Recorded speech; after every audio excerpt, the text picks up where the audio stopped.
Coffee and Cream on Hail Varsity Radio with Andrew Rogers and Damon Benning. There's a swing and a drive to right field. That's hit back. It's a gunner. A home run for Alec Burleson. The Cardinals are on the board with 2 outs in the 8th. 1-1 pitch. Hit down the left field line. It is back. It is gone. A 2-homer game for Joey Weimer. And the Brewers have hung a 10 spot on Baltimore. Here's the 0-1 pitch. And that's hit in the air to deep left center field. Kelnick's going to go back. He's on the warning track. Looking up. Going to go. Gary Sanchez at it again. A 3-run home run. And the Padres rally with 2 outs here in the 3rd inning and extend their lead. It's 4-0. Grand throws. Swinging a high drive in the air to right. Moving back Kepler to the track. To the wall. Gone! Randy Arozarena walked it off. And the Rays defeat the Twins 2-1. Murray behind the nail. Lost the basketball, got it back, throws it off over to Joker. Down low to Jeff Green. Kick out over to Murray. And a 3. Yes! That's a big bucket there, boy. 37-36. That'll shut the crowd up for a moment. Jovic back over to Yurtseven. That one's on the way. That one misses. Rebound down to Jamal Murray. And that is a triple-double for Jamal Murray and Nikola Jokic in the same game. And there's the horn. Denver takes game 3 in Miami. I mean, this is the right time. If you're going to play your best basketball, I think this is the right time to play your best basketball. But I think, like you said, the team is really important. Yes, a couple of guys maybe didn't make shots or didn't play well, but there's another guys who can step up and fill the position and be even better. Hey, good morning. Coffee and Cream in the morning on Hail Varsity Radio, powered by Currency. Damon Benning, Andrew Rogers, back on a Thursday, which I kind of screwed myself this week, DB, because on Tuesday I said it was Wednesday, and then... Are you messed up now? Yeah, because now it's just like today should be Friday in my head, and it's Thursday, so I got to wake up again. It's already... I thought it was Friday, too, man. I got up and... Well, I didn't really think it was Friday. I knew it was Thursday, but I'm treating it like Friday. Just because we... It's kind of how I feel. Just because Breeze and I have to get on the road. Hey, you guys are making the big drive tomorrow. Chicago. He doesn't play until 11 on Saturday. Okay. But he goes 11, 2, and 5. I do know what I know. The downside, and we've done this for however many years. So the downside of not having a Friday out-of-town game is you'll play 3 on Saturday, and you'll get the early slate if you advance in the bracket round on Sunday. So that's the trade-off. Okay. Right? Like if you play a Friday night game, you'll probably play 2 on Saturday and get the 10 o'clock on Sunday. But, yeah, we got the oily one on Sunday. So what is early on Sunday, 8? Yeah. Oof. So, but it's only an 11-minute drive to still getting up that early. Illinois Basketball Academy is where we play. But so here's the funny thing.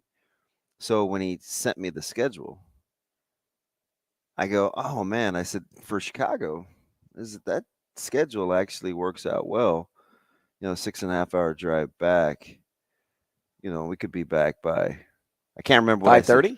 See, I said that, and he said, Dad, there's bracket play.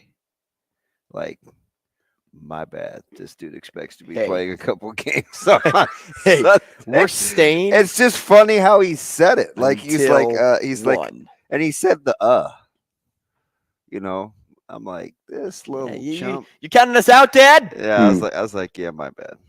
Although, I'm not gonna lie, I wouldn't mind being on the interstate at 10 o'clock. So I'm already looking at.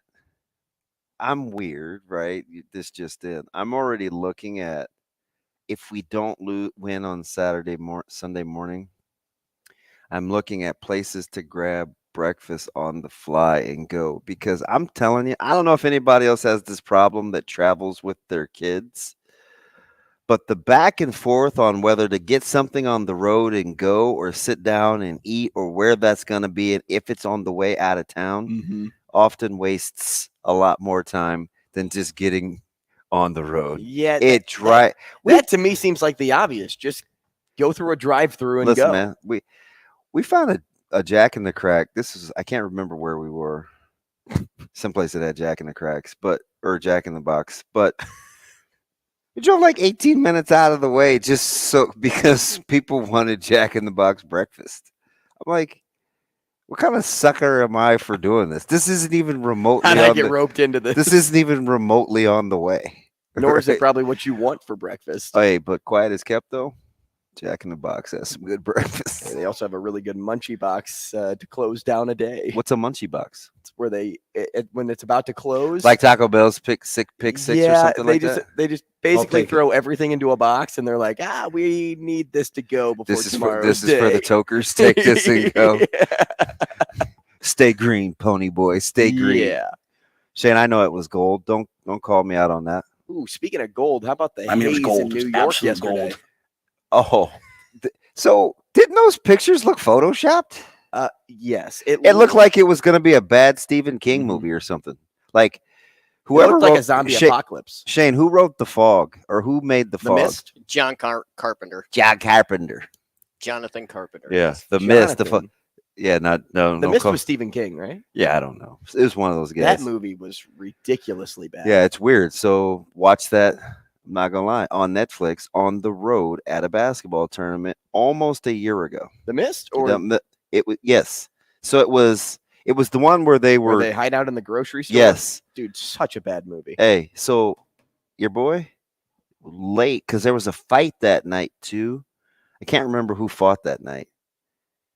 I watched boxing. Of course, couldn't go to bed with where those hotel pillows where you lay your head down and you like automatically goes through the pillow into the mattress. Yeah, you're on the mattress. They're like razor thin.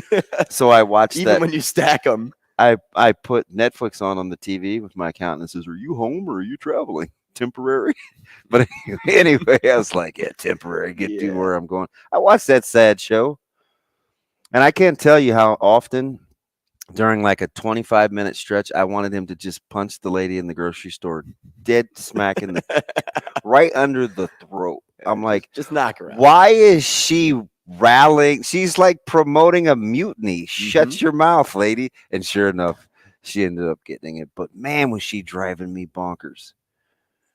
Anyway, I don't know why I just went off on a tangent on a terrible movie. Not that that's never happened. I think before. It was on DVD at the time. He got it from somebody at work. Oh, it's the best scary movie out there. Was it Ice Cube, Gorillas in the Mist? Or was it a different one? Yeah. Shane, do you like that album? The Gorillas? Yeah, I like the Gorillas. No, the song was Gorillas in the Mist. It's Ice Cube. Yeah. So my dad back to Barry, who's probably not listening to Cube. Well, go ahead. He gets this movie from a coworker of his saying it's the best scary movie out there. Like, you guys have to watch. You guys love scary movies. Watch it. So we're like, great. We sit down, no previews, no nothing, put it in. The movie ends because we're the type of people that have to watch the movie. You're just fighting through over there. I just wish if you buy a powder drink, it would not clump up. Like, just mix. Is it that hard? Can you do something with the compounds? Yeah, a lot of protein shakes are that way too. Like, you have to shake it for days in order to get it. I mean, this tastes like grade A trash. Put one of those the protein balls in there, like the how drink about how balls, yesterday it made me sick, kind of. The blender ball. I was like, yeah, this is kind of making me a little squeamish. Yeah, you had to go places yesterday. I know. Hey, man, you were all over the place. It's tough. You had to drop the kids off somewhere, and then you came back here for preps, and then you went to the meeting, and you were everywhere yesterday. Dude, that meeting, it was like the Energizer Bunny. It just kept going, and I look. Well, there's a lot of people in the meeting too, and that's another reason why it goes. I think we should do formal introductions. There were some people in there I didn't know. Did you hear me ask the young guy? I was like, "Hey, man, who are you?" And he doesn't know me, so he's probably like, "What an idiot! Like, why doesn't he just say what a jerk?" One of the two. But I asked Sauter. I was like, "Hey, who's the new guy?" And he must have heard me. I was like, "Hey, who are you?" Mm-hmm. I feel like we should meet. Hey. Yeah, he was in the office when I first got there, and I go, "Hey, I'm Andrew." He goes, "Hey, I'm Colin." Yep, that's what it was. man. It was. So and the only reason I remembered his name is because there's an all-star baseball game here. It's called the Colin Orchid. They pick because that's how you attach things to Yeah. something else so you can remember. Yeah. For sure. And he had a little C around his neck. Uh-huh. So I do pay attention to detail. Went to Creighton. Did he? Mhm. Oh, nice. Played club soccer. I got the whole. See, you're doing whole too thing. much. You're doing baby steps, man. No way. Don't man. just inundate a guy or I'm gal when they intrusive. first get here. You know me. I'm Yeah, nosy. you're a nosy son of a gun, man. I'm getting You your got- life story. You got that right. Why are you doing that? Hold on. It's because Hey, I like So, it. so I like to know those things. people like our rapport with Joel. Like he's not like that all other times. I'm like, man, sometimes we you just got to we get him to open go him there. up. We mess with him. Yeah, we poke. Well, if it started with, "Hey, Joel, stop yawning during our interviews," Stop laughing. and then it turned into, "Hey, I was up 5 minutes ago." Hey, there was no NBA to keep me up last night. Right. Hey, but full disclosure, Oh yeah. I feel compelled to let you get back to your very scary Yeah, movie okay. story. To end my story here, we watched this movie from start to finish, and when my dad says, "Man, that was bad," it was bad. Yeah, I've And only we walked both- out of one movie ever. We both bonded over it, but see, I'm the type of person that has to finish. So, what I was have the to finish bad the movie that you wanted to see with Mary-Kate and Ashley, and it had the Taken guy in it? Liam Neeson, that I wanted to see. You saw it, and you're like, man, was it terrible? Oh, it was the older film, right? The Yeah. one that was. You just saw it last year. Yeah. It was Oh, set in, man. like, the It's that 40s bad. or something? Yeah, that's what I mean. by And the you're older like, film. I don't know, DB. Like, I just had to power through it. It was terrible. Oh, It was tough. It wasn't good. We were Listen. an hour in, and I'm like, she's like, "Do you want to leave?" Because you could tell that. Oh, yeah, your boy, I'll biggity bounce. You ain't got to ask me twice. And I'm like, "No, we paid $14 for these seats or whatever because they're the ones that recline at AMC. Yeah. We're not over at the Alamo like Zoe and Sophie. and Caleb's friend. So I'm like, I want the seats that can kick my feet up. Take a little nappy poo if I need to. Well, I walked out. I got my little happy behind and walked out of The Watchmen. One of the worst movies that I have ever sat through in a theater. I felt like I was about at the 3-hour mark of a 6-hour movie. I'm like, what is this? Dances with Wolves? Marlowe. That was the movie. Oh yeah, Marlowe. Because he was a detective. Yeah, Not great. I walked out. Wouldn't of The Watchmen. recommend that movie. But it's just crazy. And so folks obviously like our interaction with Joel, and people like Schaefer better in person. I'm like, he's like that even when we get him in. Remember, he's the guy that prefers to be on StreamYard because he likes the personal interaction. Schaefer was funny yesterday. I remember when he told me, like, "Hey, Andrew, I thought you were going to go in on Knighton," saying like, "Oh, well, he may have had a good NFL career, but did you see him when he started coaching?" Yeah, that's a grown ass man. Like, that's his personality. Hey, how about Knighton on Twitter yesterday with the hashtag 20? Yeah. The hash. What is it? What are they saying for the 20? What are they saying for the 25 20 crew? Yeah, 25 crew. Right. It's 25 versus 24 hours. Yeah. Which one do you like more?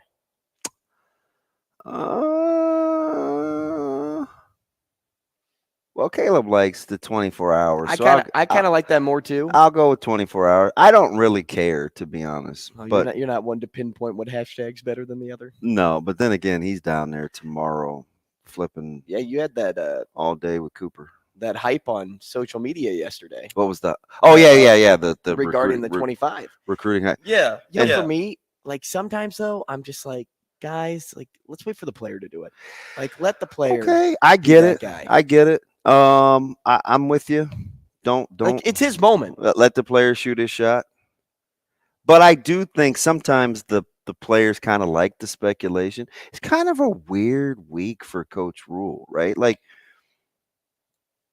he's obviously not playing. Remember yesterday I talked about this was ominous foreshadowing, right?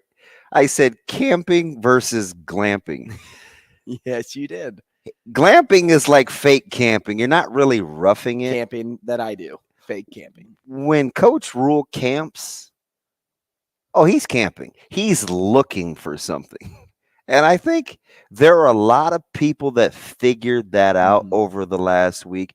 And there'll be a couple of people that will recruit this next or commit to schools, some Nebraska, some other places, in the next couple of weeks. And it's going to sort itself out.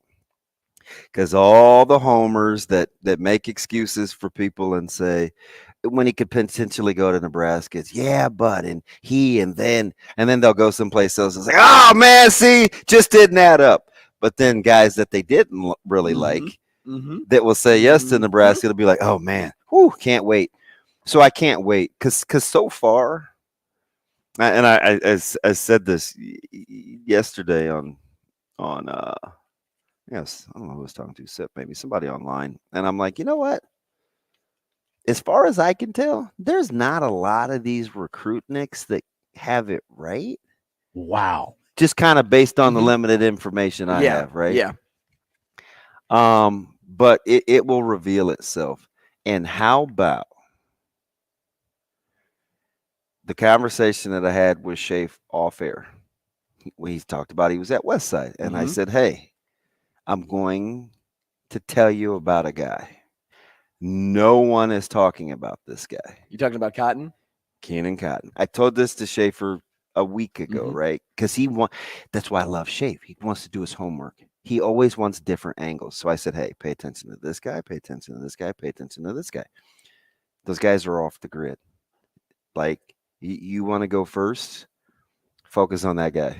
Or these guys. And that guy got an offer. Yeah, yesterday. I did. I saw that. And I thought the offer was a little early because he missed a fair amount of games. But Keenan Cotton has, I call him Masterpiece. Iowa State. I call him because KC Masterpiece. But he knows I don't like barbecue sauce. But I love him. So I've called him Masterpiece from the jump. Doesn't talk. He just smiles. I just started stealing hugs like a couple of months ago. His dad, Curtis Cotton, former player, super quiet. His mom is like God's gift. A little itty bitty thing, just very good natured. And KC, I'm telling you, is another one of these dogs in 25 that is going to be part of a very, very good crew. But Iowa State went first, man. And they should. They're always here. Right. Yeah, when are they not? I feel like Matt Campbell camps here. Listen, in the state. They have, again, there'll be some story to tell when all this whole thing is over in this next couple of recruiting cycles. And I don't know how effective or they'll be, but it won't be due to lack of presence for Iowa State. There are a couple schools like that I just feel like are constantly here. And they just put pressure on you. And he ended up getting an offer, and Nebraska's got about 18 DBs on the radar, which is funny too because that obviously is close to home, right? So you have these conversations, and who knows? I'm not going tomorrow. This is intentional, like because I want to get on the road early, right? But he's with Coach Coop pretty much in the morning. And I got to thinking, he said, hey, I'm going down to Nebraska tomorrow. First he said the 7th, right? They were going to do something with film, but Coop wasn't going to be back yet. And he told him, hey, I'll be back.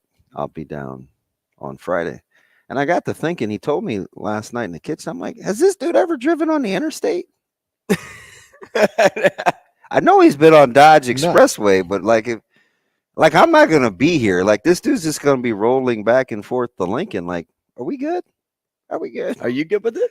I don't care. I mean, it's fine. I had to take an interstate driving class when I grew up. And he had to, too. He did the whole driver's ed.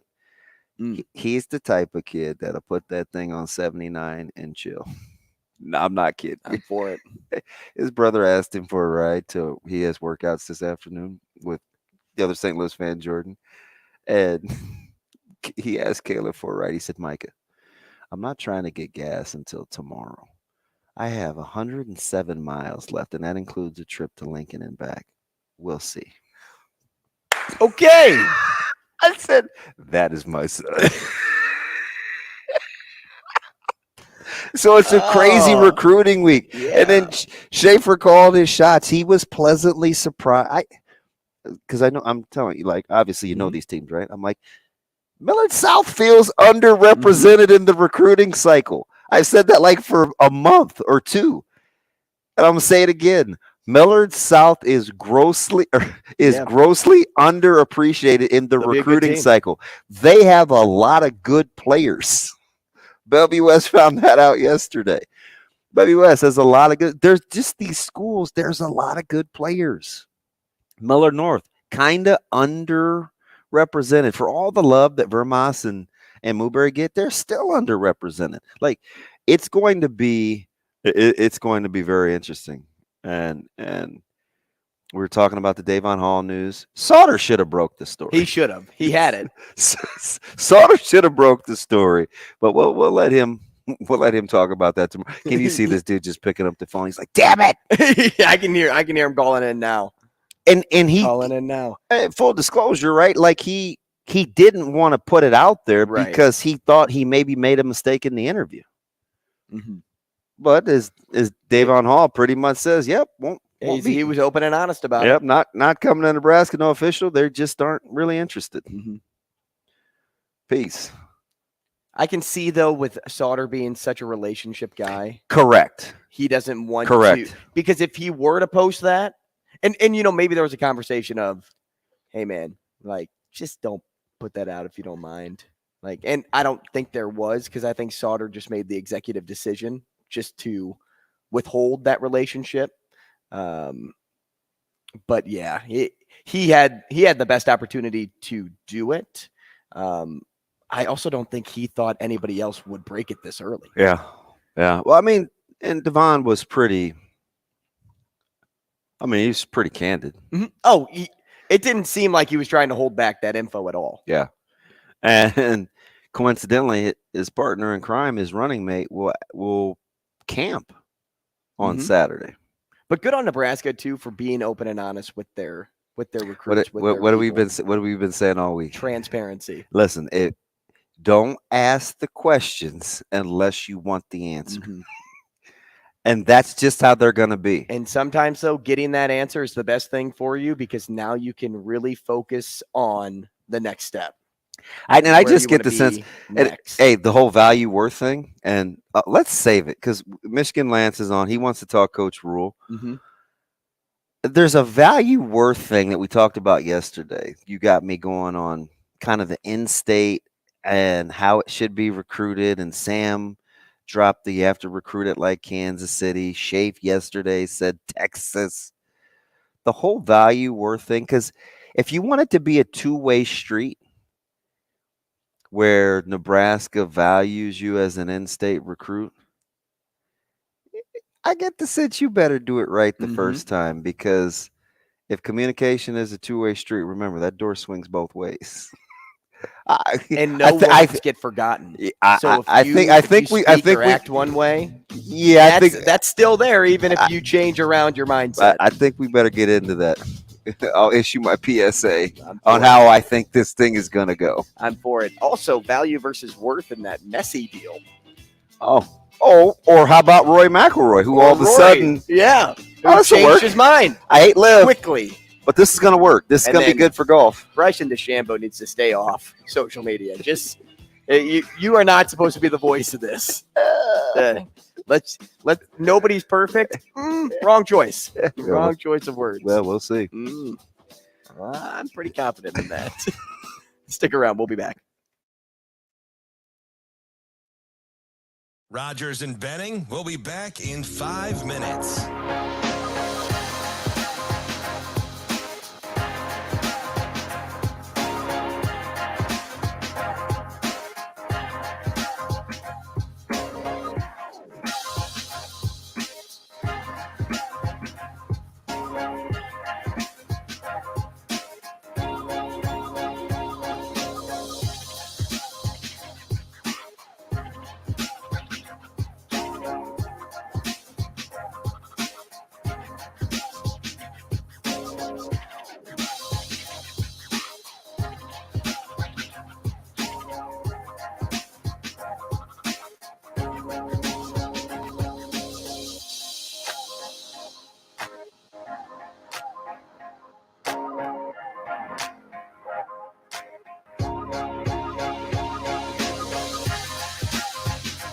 Rogers and Benning will be back in 4 minutes.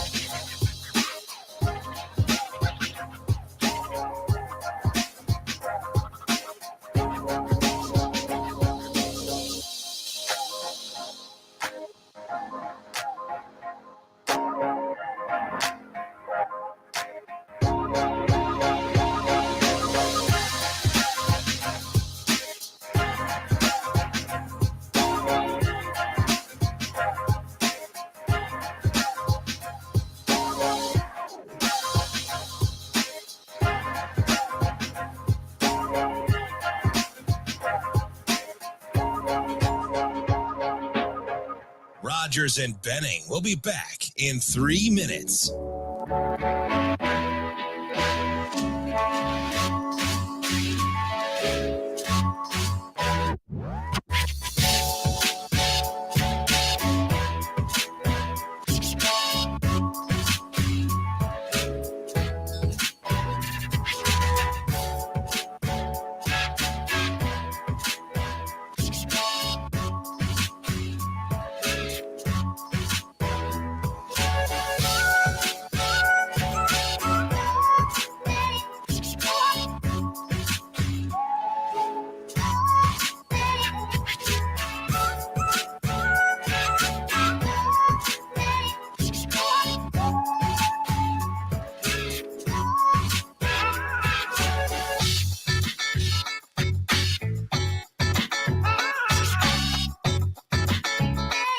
Rogers and Benning will be back in 2 minutes.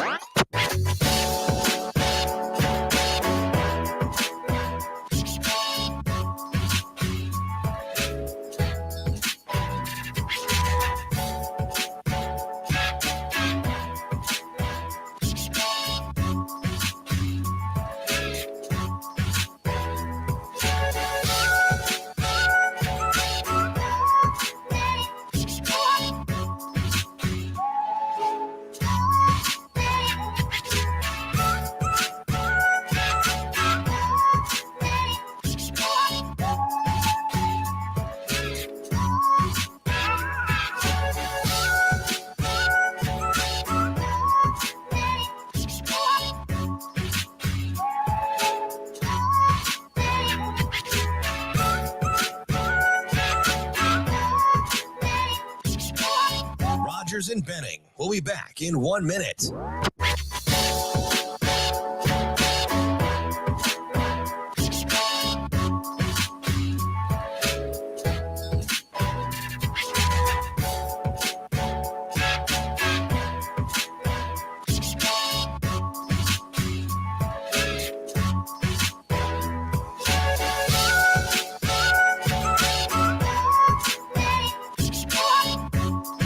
Rogers and Benning will be back in 30 seconds.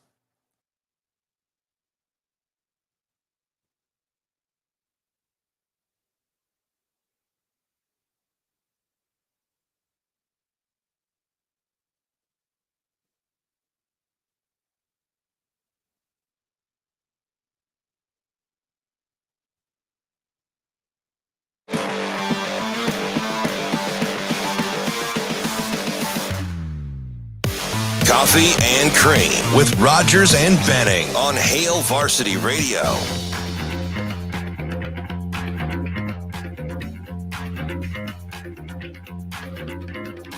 Hey, welcome back. Coffee and Cream in the morning on Hail Varsity Radio, powered by Currency. Damon Benning, Andrew Rogers, live from the H&H Chevrolet stage at Hail Varsity Club. 590 ESPN Radio here in Omaha. We're live on Twitter, live on YouTube. You can catch us via the Hurrdat Sports YouTube page, the Hail Varsity Radio YouTube page as well. It's a lot. Yeah, a lot of places to find us. And if you miss anything on the show, you can go back and listen to the podcast. You can search. We got a lot of those folks. That's encouraging. Hey, just catching up on the pod. Hey, just catching up on the pod. Hey, just catching up on the pod. I am pro podcast. Like, that's me. Yeah, that's you on the drive. That is me. I don't know what I'm going to do for 6 hours and 5 minutes tomorrow, but it won't be a podcast, I don't think. I'm going to send you the podcast that I like to listen to on the way home. Okay. Is it my sense of humor? And I'm going to see how long you stick around. Stick around. Coming up, we got the bag man, Brian Edwards. Yes, we do. 8:45. We have at 9 o'clock. Yeah, we had to give him a chunky time. See, Mitch is in that camping world with his kids. Hey, my kids got workouts in the morning. Yeah, Daddy Mitch. Yeah. Best wishes going through this stressful time. So we moved him to 9. Mitch Sherman, that is. Yeah, Mitch. He's doing a really, really good job. Yes, he is doing a really, really good job. And Bruntz at 9:45. We need to give Bruntz a bigger window. I could talk to Bruntz for about 6 days. That's probably because we moved Bruntz from 9. I know to shift around the schedule. I know. But I always think Shane's on the same wavelength as me. Like I typically don't want to back in the guy that may give us the goods. So give him the 30 where we can creep into the 45. But I don't expect Shane to be on the same page as me all the time. Yes, sir. So yeah, because normally we can get our lovely guest to stick around for one more seg. Yeah. Although Sam put the kibosh on it last week. He's like, no. He's like, nah, man. I gave you 8:30 on an odd day. That's it. Okay. All right then, Sam. Yep. Whatever. Good morning. Sam's getting out of the coffee. He's going more to pre-workout. He's now. like, yeah, 8:43. I'm out. How about us? Do you know what time 7-on-7 started for Shafe yesterday? 10 o'clock. Yeah. I almost said 10:10. So my man thought it was at 9. It wasn't until 10. And he saw plenty. What? Yeah. Wait a second. Yeah.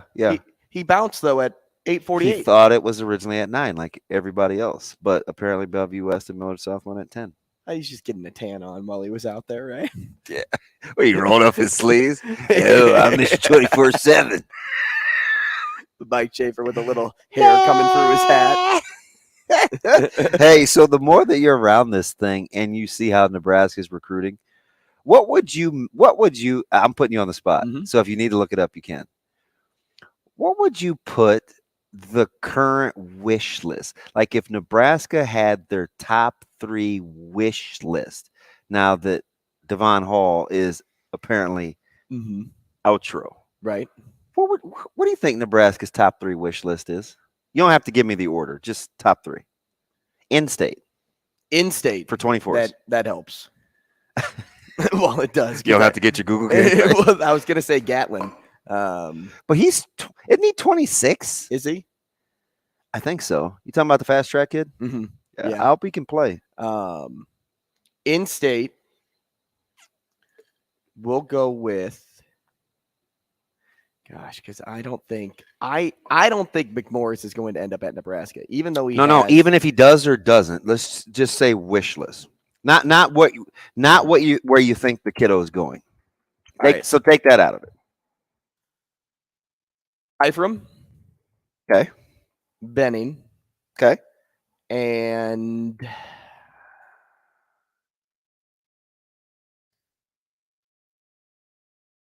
because I like the potential, I'll say Nelson.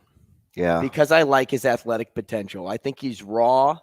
But if I ranked him, it would be Benning, Pyfrom, Nelson. And I think that Nelson play at 3 is going to get people to be like, oh, what? See, I think Kalen has to be in there.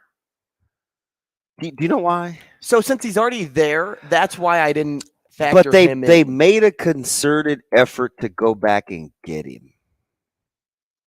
So if I'm just picking up the bird crumbs, right? And of course you could easily ask. Do you think that a little bit of that was, hey, our quarterback room though is dwindling? Okay. And so we need extra bodies. And not to say that, hey, Kalen isn't a great football player, because he is. But maybe it was more based on, hey, we see his potential. We also need depth, though. And if we can develop him, then great. Yeah. And since he's an in-state guy, too, they may not think he'll run as fast as he'd be okay to stay if he's not climbing the ladder. See, I definitely... Okay, that's interesting, because I definitely think... Well, here, let's get to Michigan Lance real quick, because I got something with this. And I'm kind of getting the feel based on what happened with Hall yesterday. Mm-hmm. I don't know if I'm right, but I'm gonna get your thoughts. Let's get to Michigan Lance here. What's up, Lance? Hey, what's up, fellas? I have no idea what you said. That's good. That's fantastic. I just asked Drew Down to give me what he feels like Nebraska's top 3 wish list is in state. Okay. I was actually calling about Rule this week and D Hall. First off, I love the dorm idea. That's a great idea to have everybody together. Me too. Team build. That's what Nebraska needs as much. It's like a retreat. Building and bonding as they can get to be around each other. Coaches too. I wanted to do that when I was the head coach at Concordia. Where were you going to take the guys? To Dana? Yep, exactly. Yep, we were going to take them over there, and it just didn't work out. Somehow, maybe I think with the food part of it or something. But yeah, that's one of the first things Andrew asked about. He goes, "So how are we going to do this eating thing? Are they cooking in house? Are they getting groceries? Bringing them in? Are they catering? What's happening logistics matter. How about him picking a spot dead smack in the middle of campus? I'm sure there's a cafeteria nearby, isn't there? Well, there is, but they've got to prepare the food in the in the kitchen. So that'll be interesting. Andrew, didn't you go to like a D2 school, Andrew? I did. Yeah, I did too. I went JUCO D2. Guess what? Before school started, we had food.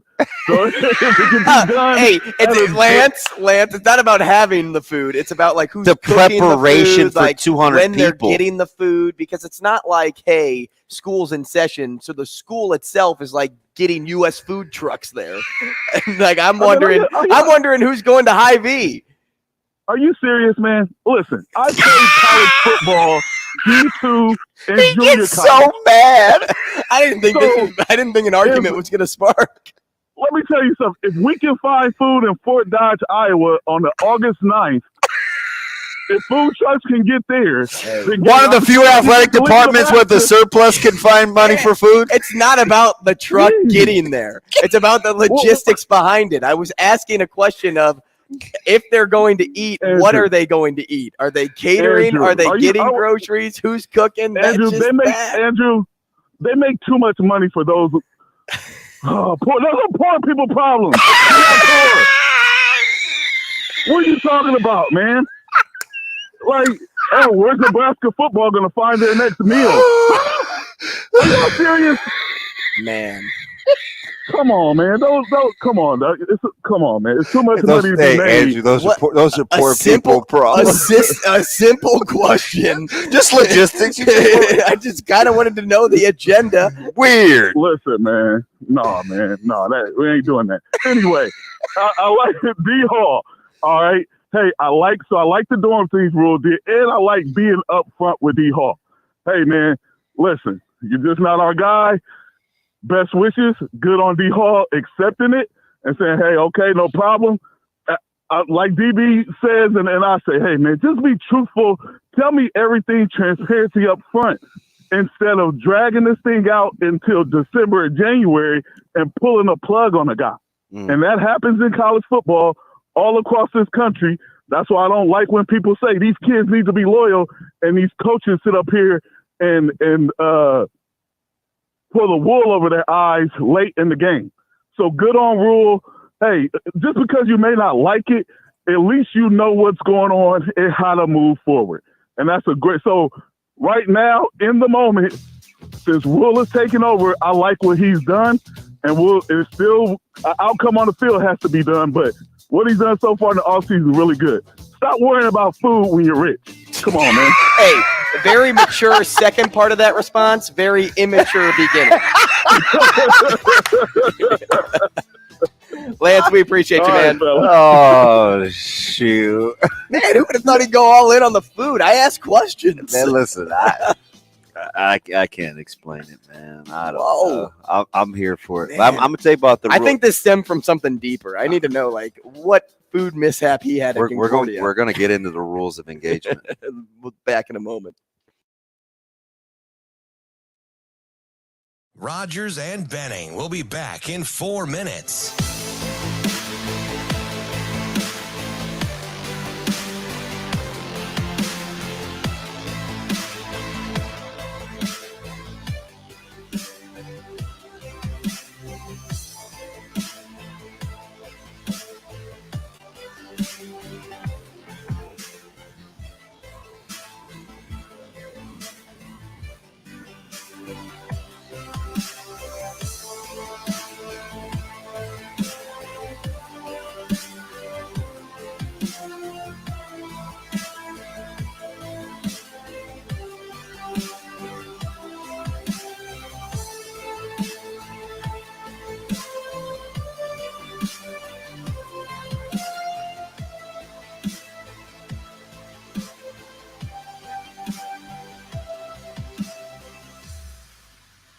Rogers and Benning will be back in 3 minutes.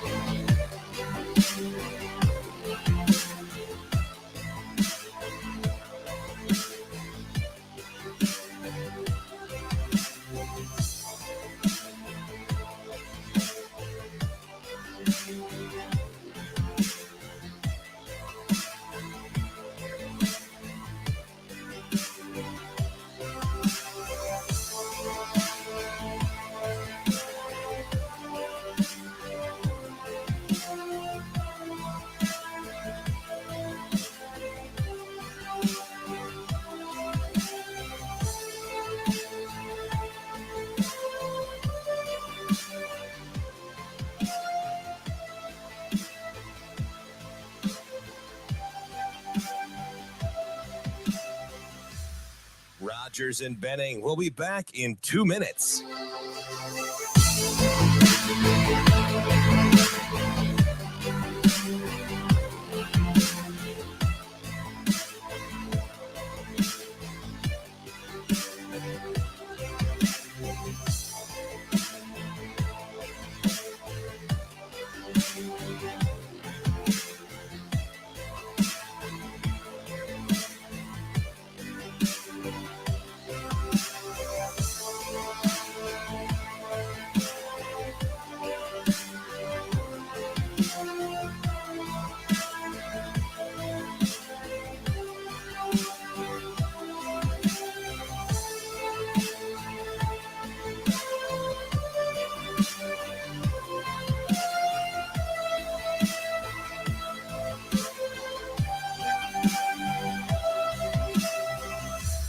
Rogers and Benning will be back in 1 minute.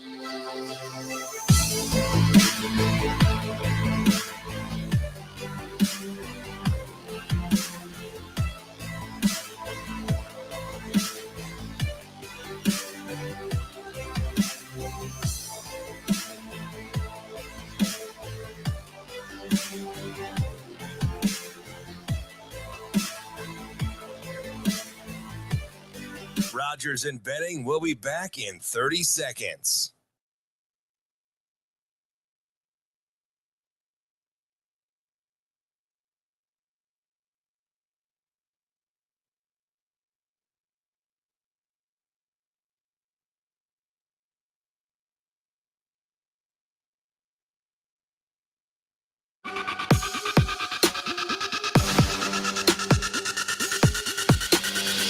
Coffee and Cream with Rogers and Benning on Hail Varsity Radio.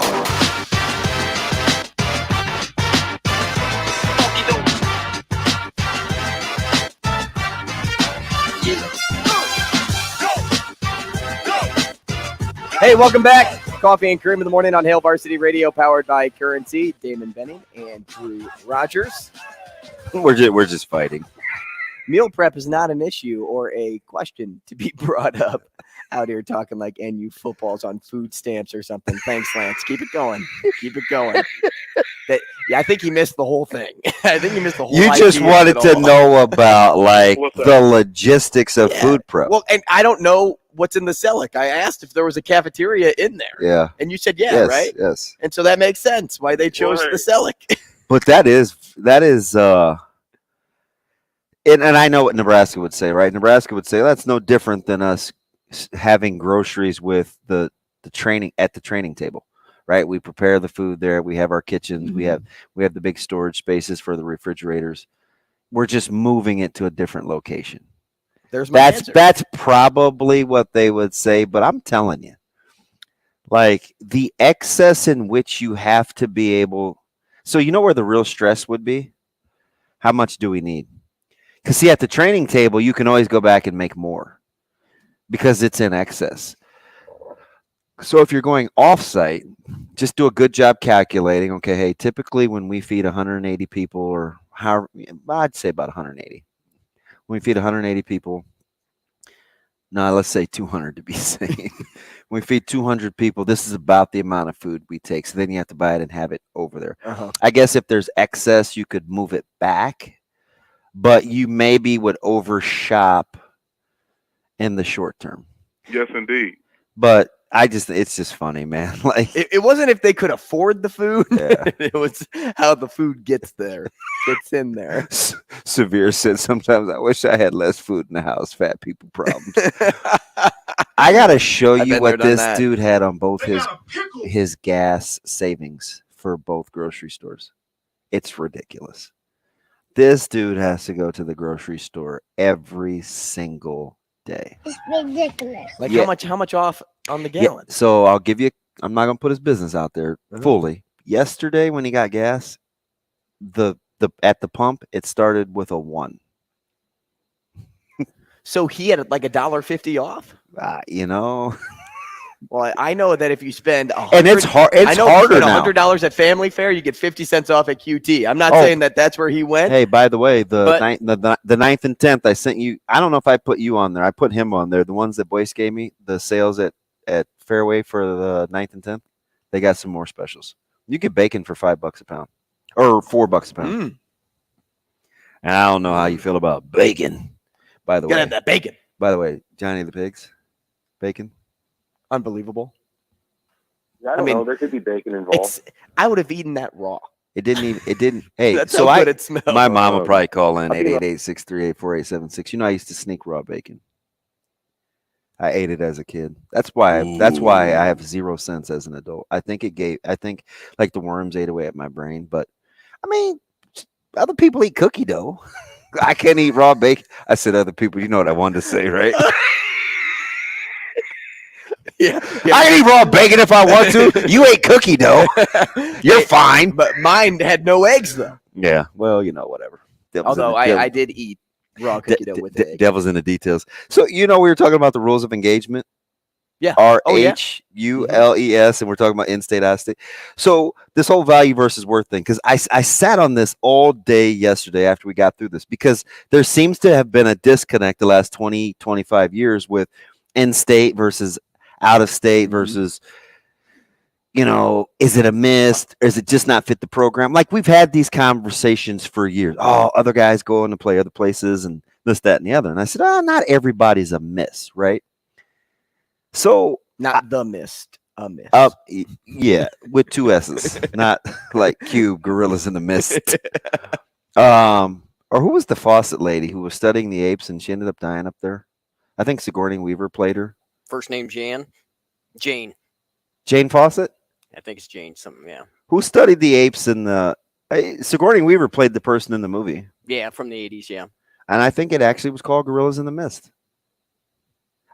Anyway, man, my brain. I know. All over. Patience. It's all over. Listen, it's a goddamn spark. Oh, if this thing DIAN Fossey. Diane. If that's DIANE. Nope, DIAN. Deanne? He just is not interested in being wrong reading, so he dances around it. If this thing would not chunk up and I wouldn't get it 80 milligrams at a time per consumption, I wouldn't lose my mind. So it's like shaking a cocktail. After every time you take a drink, you're like, yeah, it's freaking gritty. Well, I'm going to go get my shaving kit and freaking get some floss. But I think locally, a lot of national love, right? A lot of guys with double-digit Power 5 offers. I think 5 or 6. 5 for sure. right? Double-digit Power 5 offers. And they're still coming with in-state guys. Right, and I've even had to I have this talk once every 2 weeks in my house. Every 2 weeks. But I have to be a father too. So I simply leave it at, hey, listen, okay, you can do this your way. And you can bet on yourself, or you can play the game and do X, Y, and Z. And so we lay it out. Hey, this school said this. You can do this on social. We talk about it once every 2 weeks. Okay, he doesn't enjoy talking about it, but I feel like I have to make him a little uncomfortable and share this and talk about it, right? And I imagine other people are getting guidance in their households in terms of how to handle.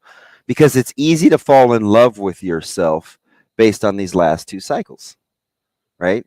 2025 is going to have to negotiate it too. Hey, 7-on-7, and I'm wearing my sunglasses, and I'm doing well at Lindenwood, and I'm getting all this attention and all that. Okay, that's totally fine.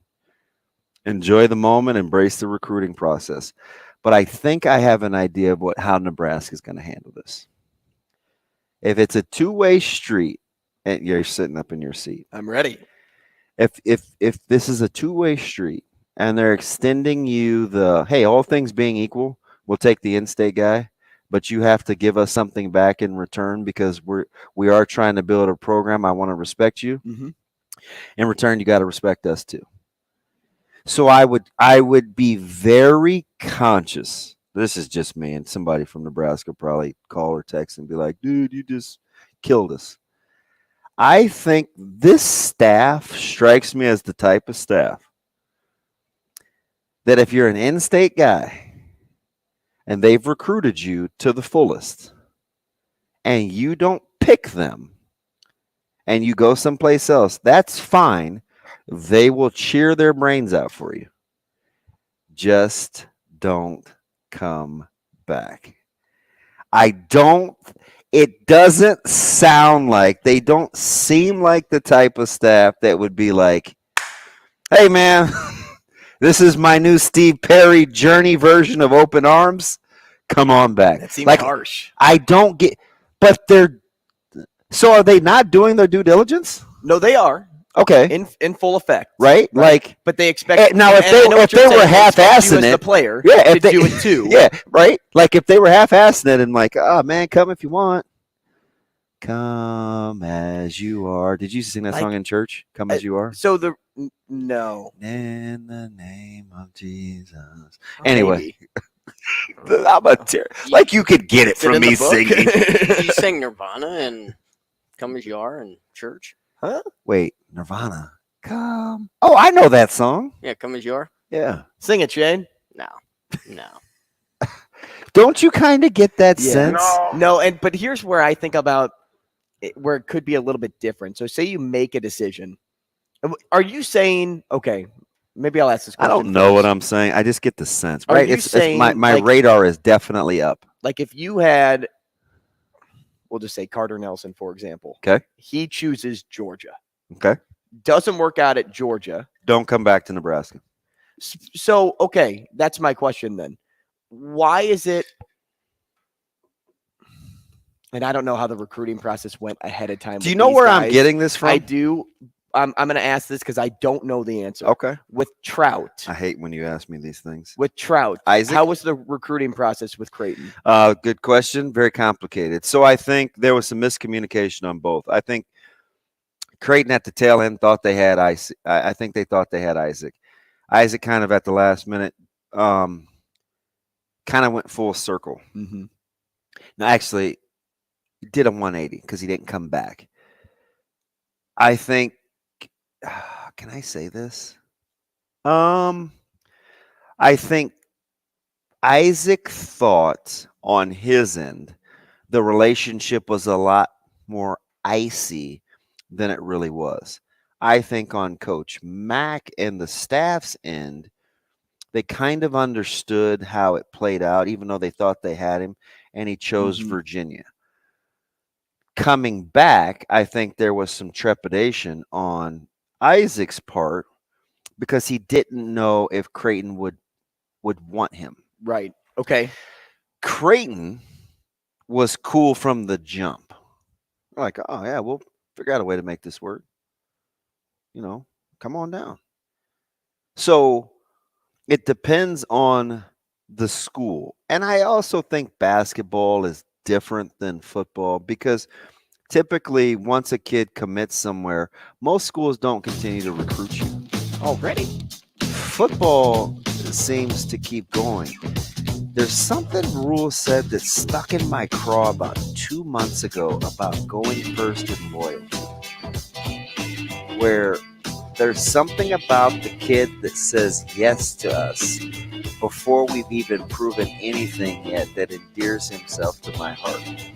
I could actually see that working the other way too. If you don't, and I don't think that's petty. I think, listen, you have to be exceptional for us to take you back the second time. Okay, I have a football example of the same thing when we come back. I'm here for it. It's your show.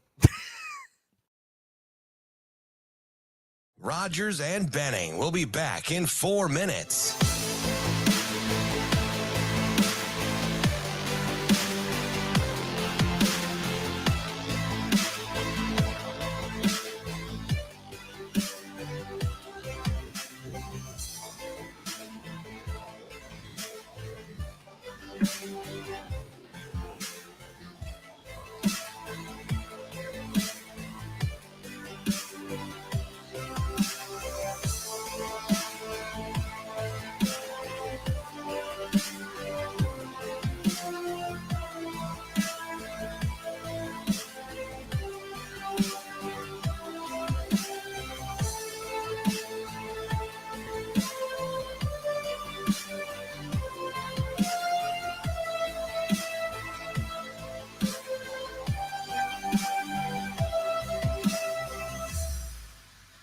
Rogers and Benning will be back in 3 minutes.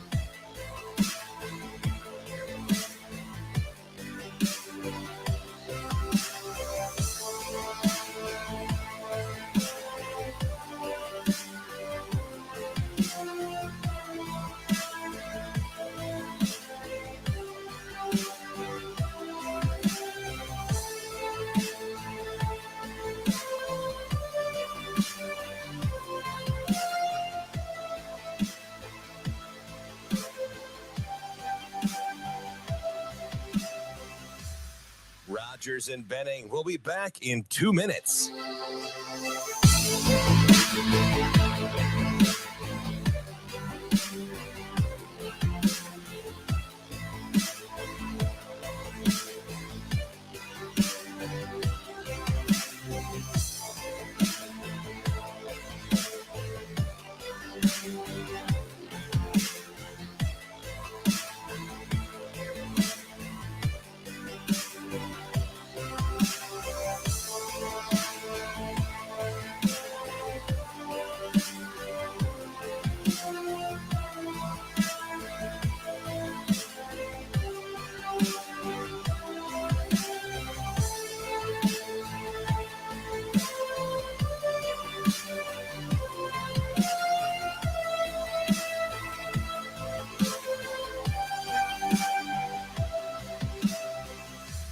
Rogers and Benning will be back in 1 minute.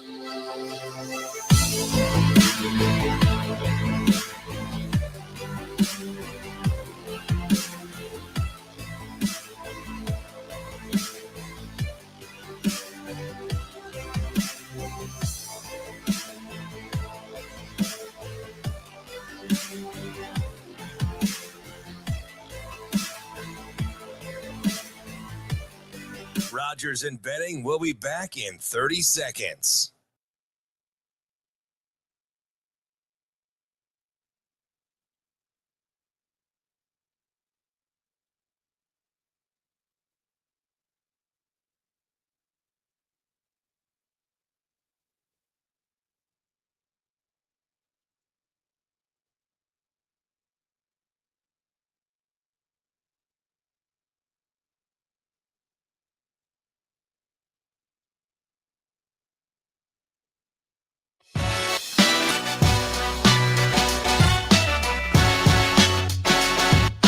Coffee and Cream on Hail Varsity Radio with Andrew Rogers and Damon Benning. Top of the hour here on Coffee and Cream in the morning on Hail Varsity Radio, powered by Currency. He's Damon Benning. I'm Andrew Rogers. We are deep in the conversation of essentially if you leave, don't come back. Now, this is on the heels of the brevity in which they. Let me say this. This is on the heels of the seemingly the brevity of the ending of Hall's recruitment. Like, I think it's been a certain way for a while, where it's just coming to light the last couple of days because of a conversation that Hall had with Nebraska. Now, full disclosure, man, don't get it twisted. Let's not act like Devon Hall is not a stud, because he is. Yes, he is. Fantastic player. And I'm not going to sit here and pretend that I know all the ins and outs of what happened, because I don't. I just know that for a player who said it to Mike Sauter yesterday, that, yep, dot and data, this is done, for him to say it out loud to somebody that was actually doing the interview, that had the information, everybody seems to be okay with it. Like, it was, they put it out there on the table. You know what I mean? So it just got me thinking yesterday, especially after our meeting, which is when Mike and I were talking about it, when he wasn't fighting with Millard South's coaching staff. You know the funny thing about that, sidebar?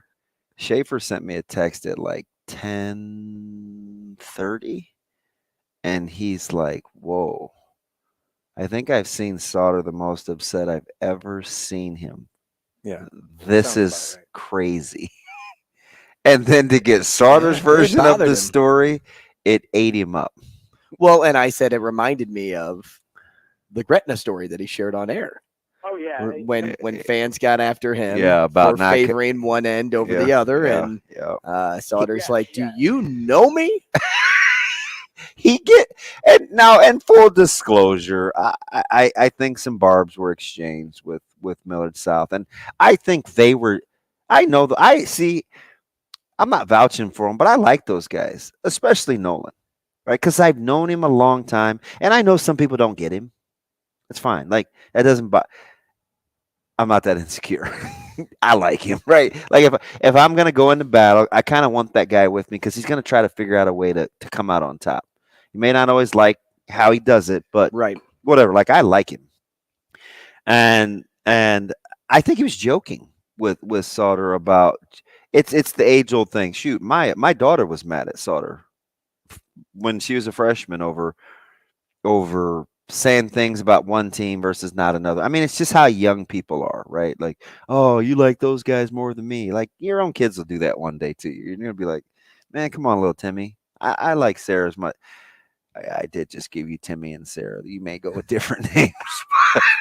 Yeah. Who's to say I'm not just going to do something more unique, DB? Yeah. Okay. Tish, Hennessy, I love you both the same. I can see you saying that, Andrew. But anyway, as your parents like roll over in the middle of the night, oh my God, I can't believe it just had to be Mr. Diversity. You know how I picked my college, right? Somebody said I wasn't going to name my kids this name, right? I wasn't going to go to this school. Hennessy, we come passed on down. over. Wow. Andrew, why do you name your kid Hennessy? Well, every time I'm at the casino, Hey. I say anything is possible before I decide to put $100 into the slot machine, and Mom, it works. Mom, I'm taking Cavassier to batting practice. Anyway. Let me stop. Cavassi who? Hey. So, like, I forgot what I was saying. So I think, like, with like the recruiting thing, it's like, do you feel like it should be that kind of give and take with the rules of engagement? Because if all things being equal, I give you the nod because you're an in-state guy. Like, I would expect some common courtesy. I told you the joke, right? On the signing day, you know, I was joking with Coach Rule. We were coming back from Kansas City. Westside was hooping, and I was with our AD and whatever. And he was joking, but I got it. Rule said, hey, you should have Caleb call on FaceTime during signing day and have him be the first 24 commit. Historically, the first guys in our class that commit are the guys that get drafted. Just saying, with the laughing emoji. I was like, he's probably kind of serious, but he is kind of joking. But I did just appreciate the deal, right? And you're like, that's not Caleb's MO. But okay, so that's in my Rolodex, right? It's 8:30 driving back from KC. That's in my Rolodex. Then I listen to him talk. Then I hear him talk about loyalty. Then I hear him talk about family. Like, he's going to give you how about what he said about giving guys second chances until you show that you appear to be ungrateful? Like, as long as you're appreciative of having opportunities, I'm here for it. Like, I want to extend a hand and help you up. Now, the minute you take me for granted and you're not appreciative, you got to go. You got to go. Like that. I am not here for that. So all these things that are building me up to this loyalty thing, like, hey, if I'm doing this for you and you're taking a leap of faith and you believe in me, I am here. Because look how he hired his staff. It was about trust, right? Because we've gone through this together. He left Coach Foley back on the East Coast when he went to Carolina. Like, that could have been awkward, but then he came back to get him to come to Nebraska, right? So I got all these things working in my brain, right? Hey, man, T. White and Coach Coop want to get together with Lob, this, that, and the other. I'm like, all right, am I overthinking this? Am I not overthinking this? This is about investment. It is totally. They're doing their part. It is investing in the player they want. Right. So, but it would be totally different if this makes any sense. And I'm speculating. It would be totally different if it was a guy like Teddy Rizak. Why could Teddy Rizak come back to Nebraska? I'm saying for whatever the reason, right? If Teddy Rizak wanted to come back to Nebraska after 2 years at Notre Dame or whatever, Nebraska would probably be like, yep, we'll entertain that. Why? Because I don't think Nebraska felt like they gave it the old college try. So he gets a little grace. But if they've tried and they've rolled out the red carpet and you rolled it back, I just okay. So I'm kind of vibing with the point you're making now. I don't see that being a thing. Right. So I think they'd rather cut you off ahead of time and get that out of the way than waste anybody's time. Right. So the reason I'm vibing now is when I was going through, I know, leave it to me to be a fraternity brother. Shocker. But when I was going through Rush Week, there were only 2 out of the 3 on campus that recruited me to go into their fraternity. So I chose one, but a lot of my buddies chose the one that didn't recruit me. And what had happened was there was a mix-up. Somebody was supposed to reach out, never did. And then they were all like, oh, they thought I stiffed you because I just chose not to show up at the Rush event I was invited to, and it just became this whole thing. So then there was grace period when I chose not to sign with one fraternity and go back to the one that I ultimately wanted to be in. So I get that aspect because the people there felt like they did something wrong. Knew they did something wrong. They messed up. And so they would open up their arms and bring me in, kind of like the Rizak situation. But the only other thing I think about is if I'm a talented player and I just got homesick, like I went somewhere else and I got homesick and I passed over Nebraska, I would guess that Coach Rule is more forgiving than he is hard-nosed in that light. I'm here for that. I'm probably inclined to agree with that, but it better be good. And that's what I'm saying. Like, if you say the right thing, it better be good. And you own it yourself to say, look, I know I passed over you. I thought this was best for me at the time. Turns out it wasn't. I need to be closer to home. I want to be. And look, if I can play football, that's great. I want to play for you. But if you guys won't take me, I can live with that too. And if you really approach it with a way like that versus hey, coach, I'm going to come back to Nebraska. Where's my roster spot? Like, what's open for me? Even if I'm the best player, coach would, knowing his personality, plus he'd be the guy that's like, yeah, we'll see. You got to imagine that they're having conversations with guys that they're recruiting, right? Nelson and Pyfrom and who know, I full disclosure, I do not ask about what was said, even in my own house, because I don't really want to know. I always give you the opportunity to say, hey, do you want to know this or do you not want to know this? And you'll say yay or nay. But because you're nosy, you'll always say yes, typically when I want to tell you something. Hey, what's on your mind? So in my own household, I don't do that. I am the type of guy that wants to walk through people's houses. Like I don't ask him, hey, what such and such say? Not if it's Nebraska. If it's another school, hey, what did Elko say or something like that, right? Like, because I don't want that. I don't want this tainted. That over there I can deal with. This is too close to home. I know it sounds weird, but try being a parent in your alma maters, and it's just a complicated dynamic, right? So, I don't want to know those conversations. So what do? I ask other players, right? Because there's a lot of guys in this 24 and 25 class that I'm good friends with. I've either coached or I know their family. So I go through them. Hey, how do you feel about this? When they said this, how would you compare it to? Like, I do it all the time, right? I coach one of the guys. I mean, I could ask Christian Jones anything I want to. And you could get the information that you want. Right? I can ask Rezak anything I want to. I can ask Tyson Terry anything I want to. Like, there are just some guys I have very, very easy access to. But there's also other good associates that I know. Like, if I want to talk to Mike Ingerson, I can talk to him. Hey, with this recruitment with Eric, you know what I mean? Mm-hmm. So I can pick and choose like what information I want to be privy to, what information I don't. I'm just saying in this recruiting cycle with what's happening in the next 2-3 years versus how hard they camp and pay attention to detail at these satellite camps and when they're in other places, I just think they want everybody operating in the know.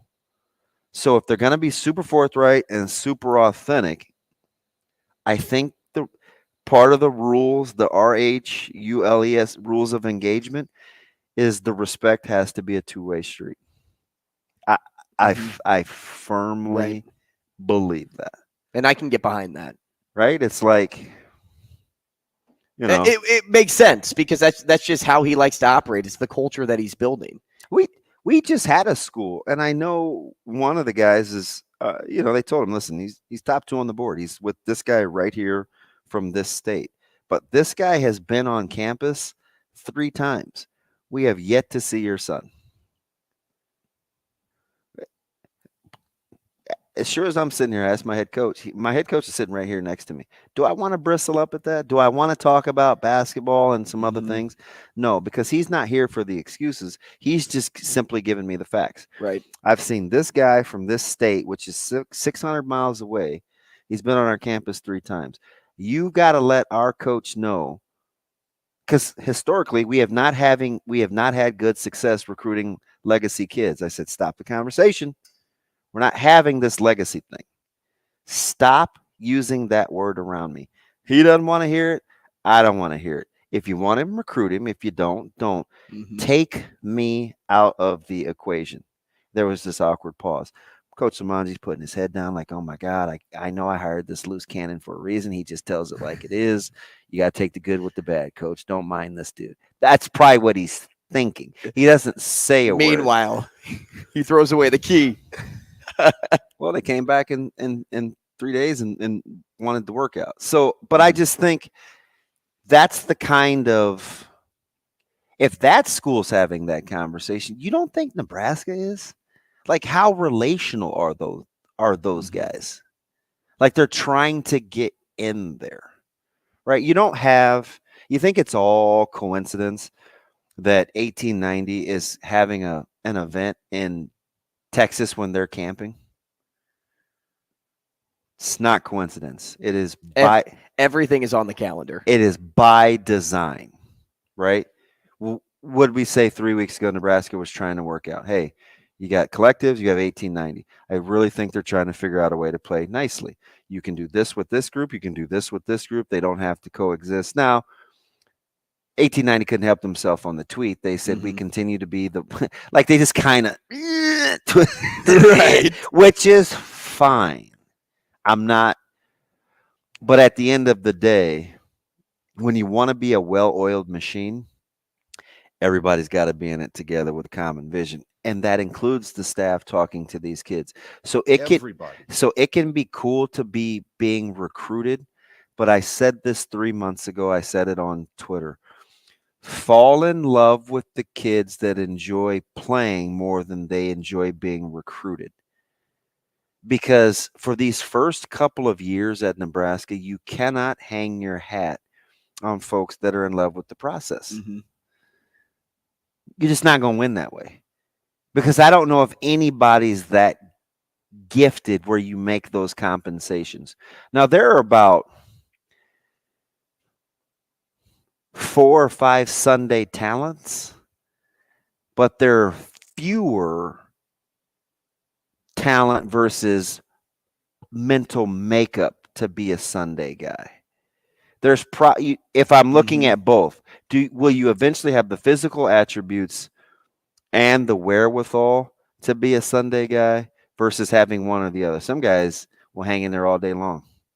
I mean, that'll be a Danny Woodhead or a Rex Burkhead. And that's not to say that those guys aren't talented. Is that because of the latter? Because they're extremely talented. You don't get to the league and not be talented, right? But the Easton Stick's probably a better example. He has the temperament to handle Sundays. Gifted enough. That was never a question to me. He has the because of the way he has the temperament to handle Sundays. Some of these guys that are so busy about what's my NIL package, what kind of pictures can I take, who can I get next to, what can I get for me? Those are the wrong details to focus on. I'm telling you, it doesn't last because those vices or those foibles, it's probably a better word, those get accentuated as you get squeezed. And if you lack substance and you're all about style, it doesn't take very long to reveal itself. So when you're building a culture like Nebraska is, that has to be predicated on substance first. You can't make that mistake. I heard Coach Frost tell me this. He said it out loud. Hey, listen, DB, I made some mistakes early on in the recruiting cycle because I wanted to win so bad. We recruited some guys that I probably ultimately knew weren't going to be a good fit, but we rolled the dice on talent. Do you think he's alone? No. Absolutely not. There are plenty of coaches out there that roll the dice on talent and hope. It's just a lot of those guys can be made accrue enough talent where they can make those mistakes and they don't skip a beat. Not some programs aren't afforded that luxury. The folks that play the K-States, the Iowas, the Wisconsins, I'm just trying to stay regional. Even Michigan State to a degree. The due diligence they do about character and fit versus jumping the gun and compromising talent is like they're very, very, very slow to go. That's why Iowa offering Burt, I was like, ooh, that's pretty telling, right? Because that's something. Well, that's the same school that didn't offer Tyson Terry until a month ago, right? So, like, you can just tell schools that it has to be a certain way, which is why I said from the jump, even though I probably would kick Caleb out tomorrow and take Anthony and Teddy Rizak in my house as kids, I wasn't mad at Nebraska for how that recruiting process shook out because they simply didn't know enough. And I know what was said after. You know what I mean? And you gave them grace for being new. And they ate it. Right. They totally owned it. So, but if this happened 2-3 years down the road, then there's a problem. All bets are off. Yeah, and you're not reacting the same way, whether they own it or not. That's a problem. Because you didn't do the work to find that out. Yeah. Now you're setting yourself up to not make the same mistake. Yeah. And like I said, it's like when you say, this is not good. So this local recruiting cycle with 24s and 25s and 26s, there's a couple of really good quarterbacks that'll be in 27s. And I mean, wait till you see Steve Warren's kid. Like, we're just getting started in terms of other schools, national exposure. I'm just saying, if you want Nebraska to be really, really successful, not just on the transparency of in-state recruiting, pay attention to see if the style and the substance fits with what the coaching staff wants. It's not always going to be in the frill and the fluff. Some guys you have to recruit just for the optics because it looks okay, but don't get it twisted. I don't think this staff is losing an ounce of sleep over, I'm going to say this.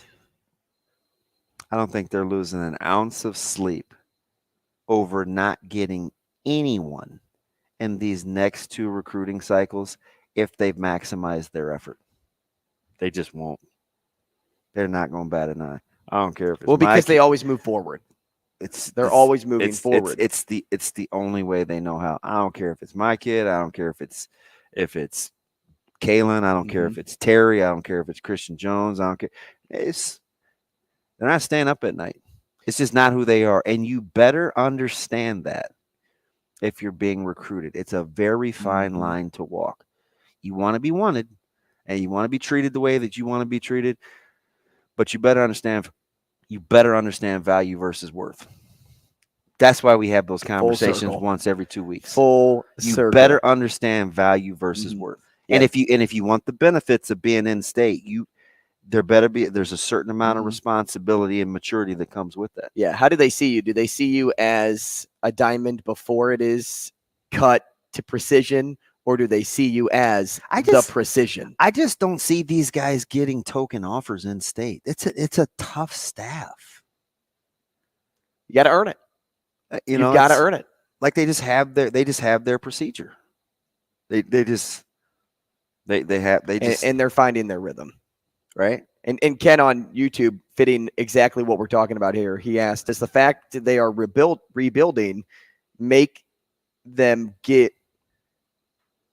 give-take relationship even more important? Yes. Hey, get on the train. Yes. We're moving fast Yes. and not looking back. Yeah, absolutely. Let's listen to Coach Rule.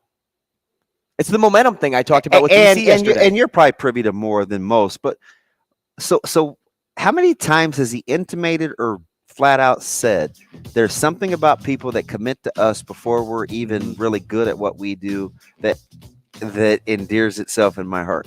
I need he's multiple probably hands. said it at 10 times. Oh, it matters. It definitely matters. No, make no mistake about it.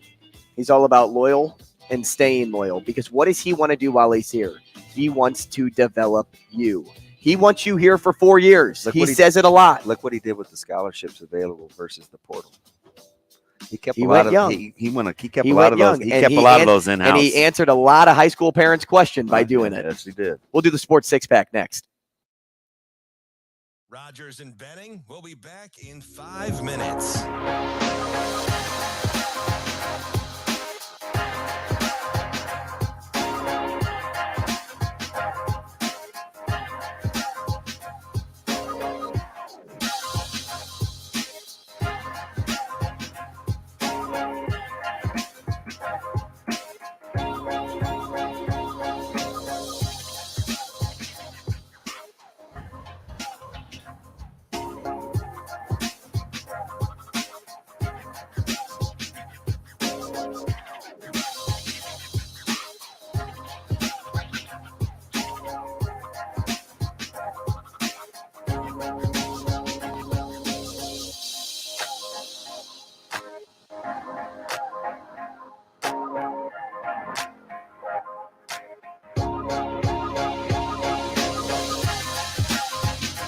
Rogers and Benning will be back in 4 minutes.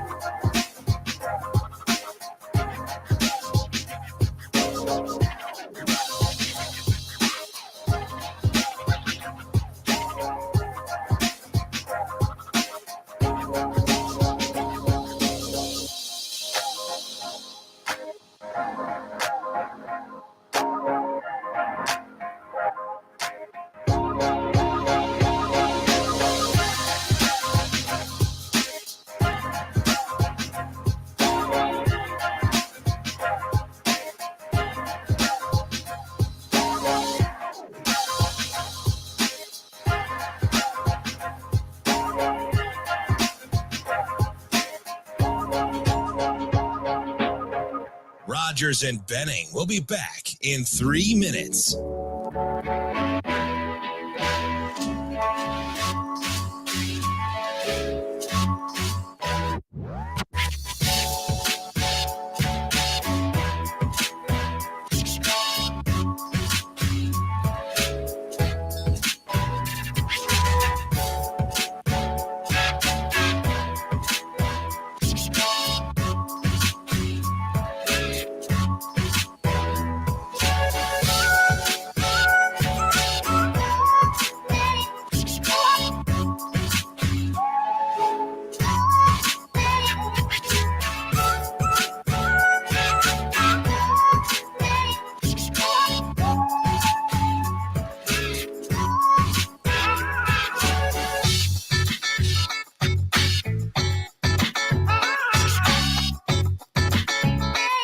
Rogers and Benning will be back in 2 minutes.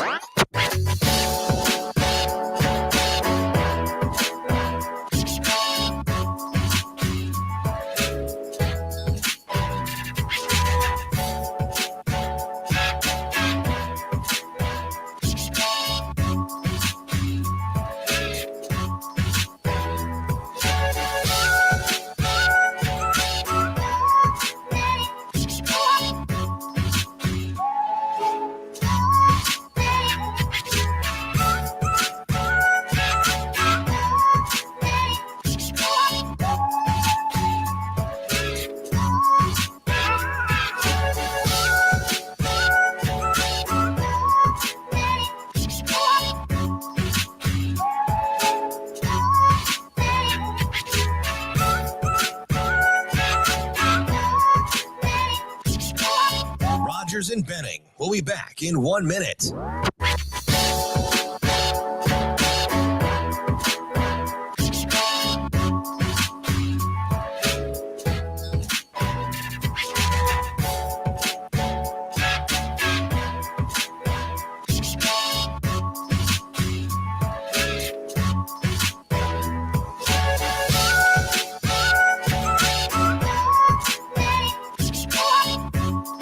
Rogers and Benning will be back in 30 seconds.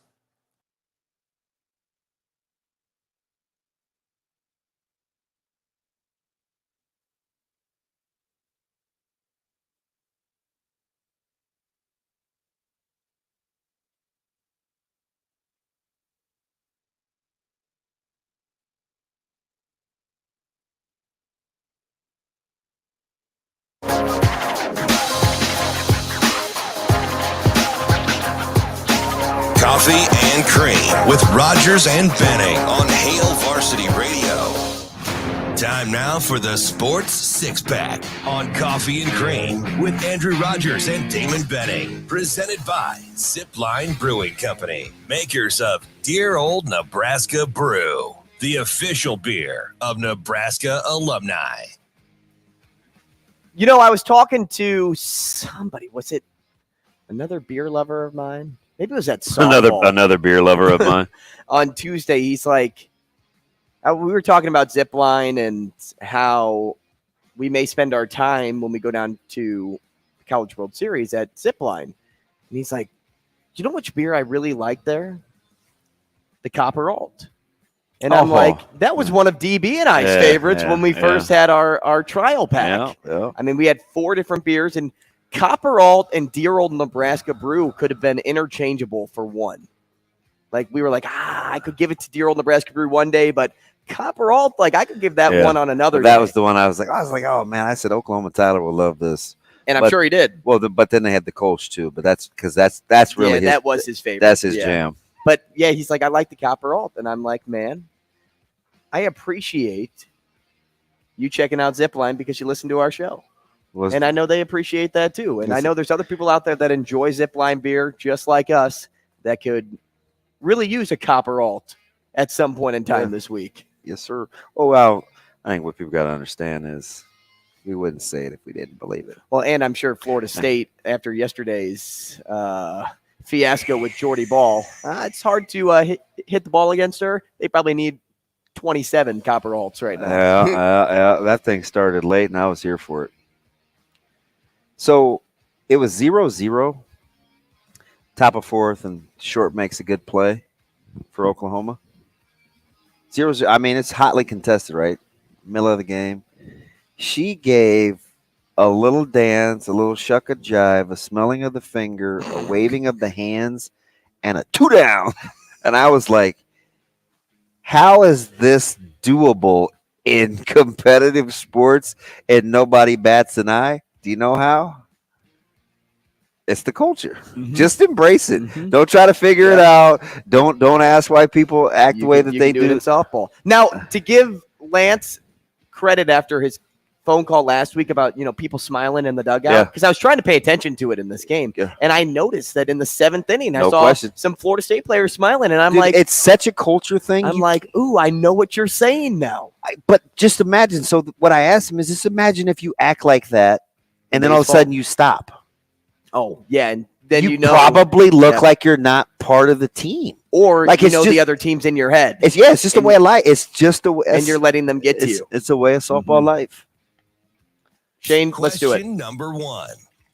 Now, pre-reading these questions, I don't think we're going to get through all of them because they're pretty good. That said, what would you negotiate to give back a player his first home run ball? And how about your boy De La Cruz yesterday? Yeah, well, I told you. I said that thing was 112 mile an hour first at bat, and they beat him again yesterday. And then you saw him knock one 458 feet to the top row of those seats. Remember when we asked Marty Cordero? I was like, Marty, I said, do you see it in LA when they were here a month ago? He's like, oh yeah. I shoot, I think he's only hitting like 240 in AAA. The boy can rake. Dude, doesn't get cheated. So you catch that home run ball, DB. What do you ask for in return? I don't know. A win. By the Dodgers? Yeah. Don't lose 8-6. Is that too much to ask? I don't know. I don't know what I ask. Just pay for my summer basketball travel. So what is that? I don't know. 30. I guess I don't really want to get like total. Yeah. Oh, you don't have to share it. Just that. Okay. It's not. It's your bad expenditure times 6. So my guy that caught the ball, he got a photo, signed ball, signed bat, I believe, and he got his entire crew of boys down there in the locker room to meet him. We the boys. I thought that was a pretty cool win. If it were me, I would want an autograph, signed ball. I think I'm not an autograph guy, but see, I collect them. I know. That's your baby. That autograph baseballs are for me. That's the value worth versus. That's the value worth discussion. I think I'd like an autographed jersey too. Wouldn't be worth a ton to me, but you value it quite a bit. And then I would, you know what? I don't know what they do at Reds games, but at Cardinal games, they have green seats. There's probably like diamond box seats or something. Like I would want a game where I got to sit in the first row, all inclusive with my buddies, with my family, and take in the game. I think that's what I'd ask for. All right. I know some people would be like, I want season tickets for life. You don't get that for a dude's first home run ball. I hate to break it to you. You just don't. I think I would want to hang out in the dugout for a game, but just don't put me to work as a bat boy. Yeah, I was going to say, you'd probably be like the guy that, gets the laundry thrown on him or question number 2. Picking up the wood at the plate. Okay, so question number 2. James in Omaha, I saw Andrew's TikTok on NCAA 2024 football Thanks yesterday. for checking it out. And it had me wondering, who would you put on the cover of that game if you essentially got a create your own opportunity? In college? Put Matt Rule on the cover. In college? Mm-hmm. I don't know. I'm weird. This makes zero sense. I'm putting Reggie Bush on the cover. Give him back. Like a throwback game? Give him back his Heisman. Holding the Heisman Trophy? And hype up the fact that the nostalgia is back. If you could create your own cover, what would be really cool is just a wide photo of Memorial Stadium packed. Like game on the field. You want it to be local? Players. Going yeah. local? Okay. Yeah, like have a local cover. That would be really cool to have you just see the sea of red, and I don't know, maybe if it's Nebraska, Iowa playing on the field, but it's wasn't Reggie Bush on the cover?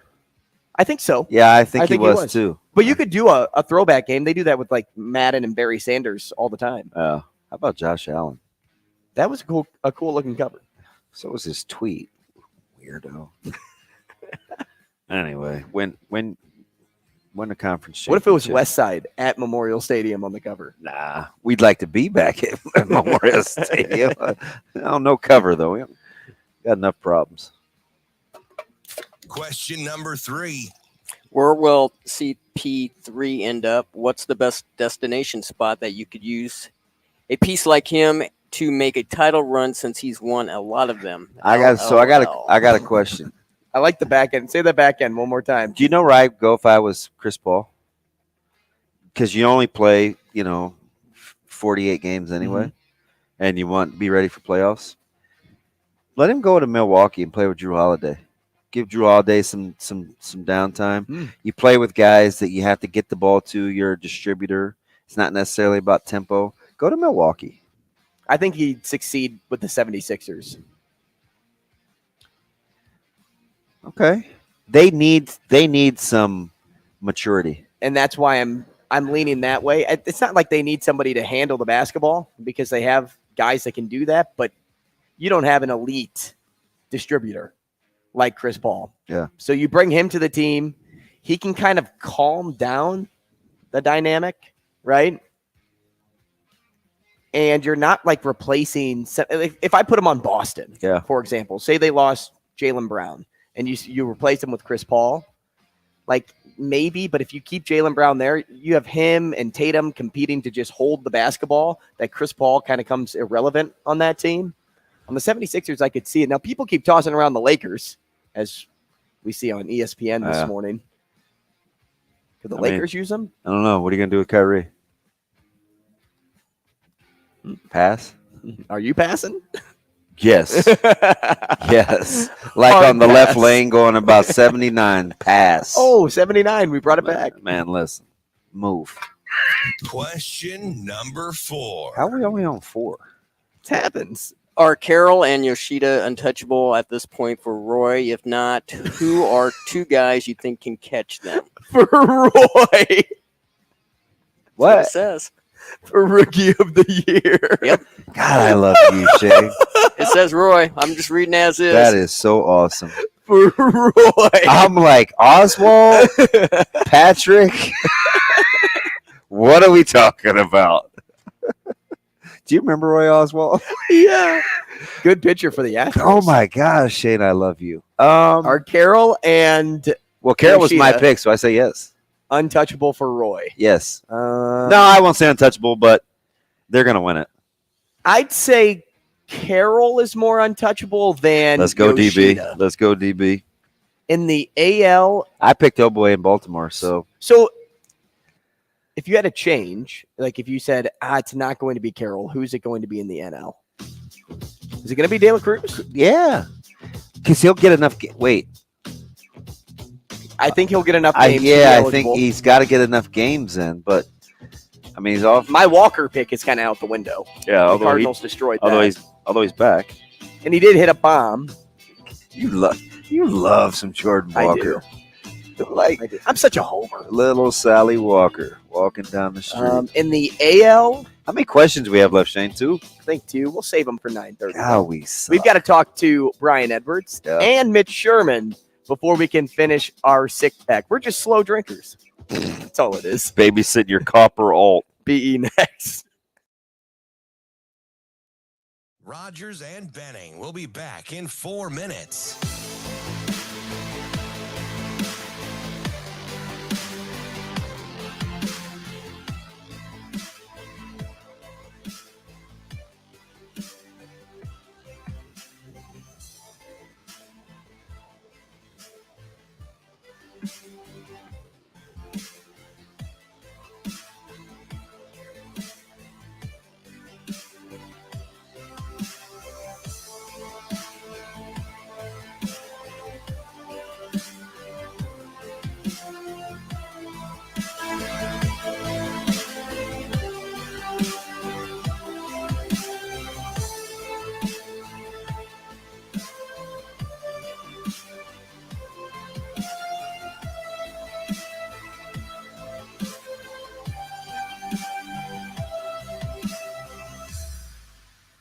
Rogers and Benning will be back in 3 minutes.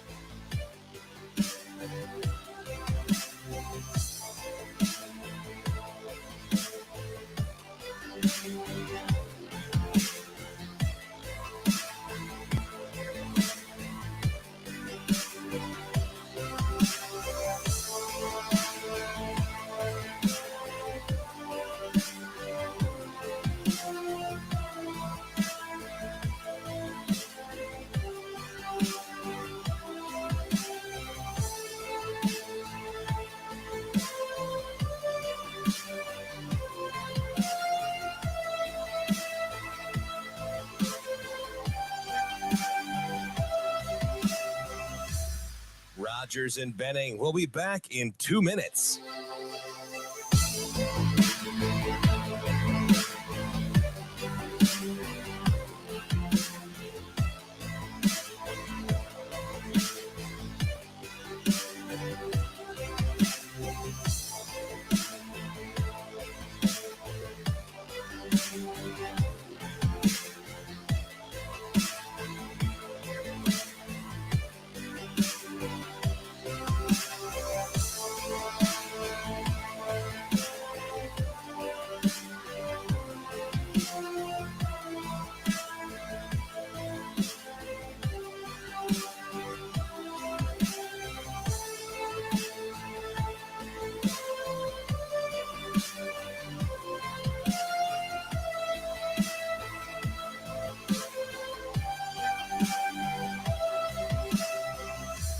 Rogers and Benning will be back in 1 minute.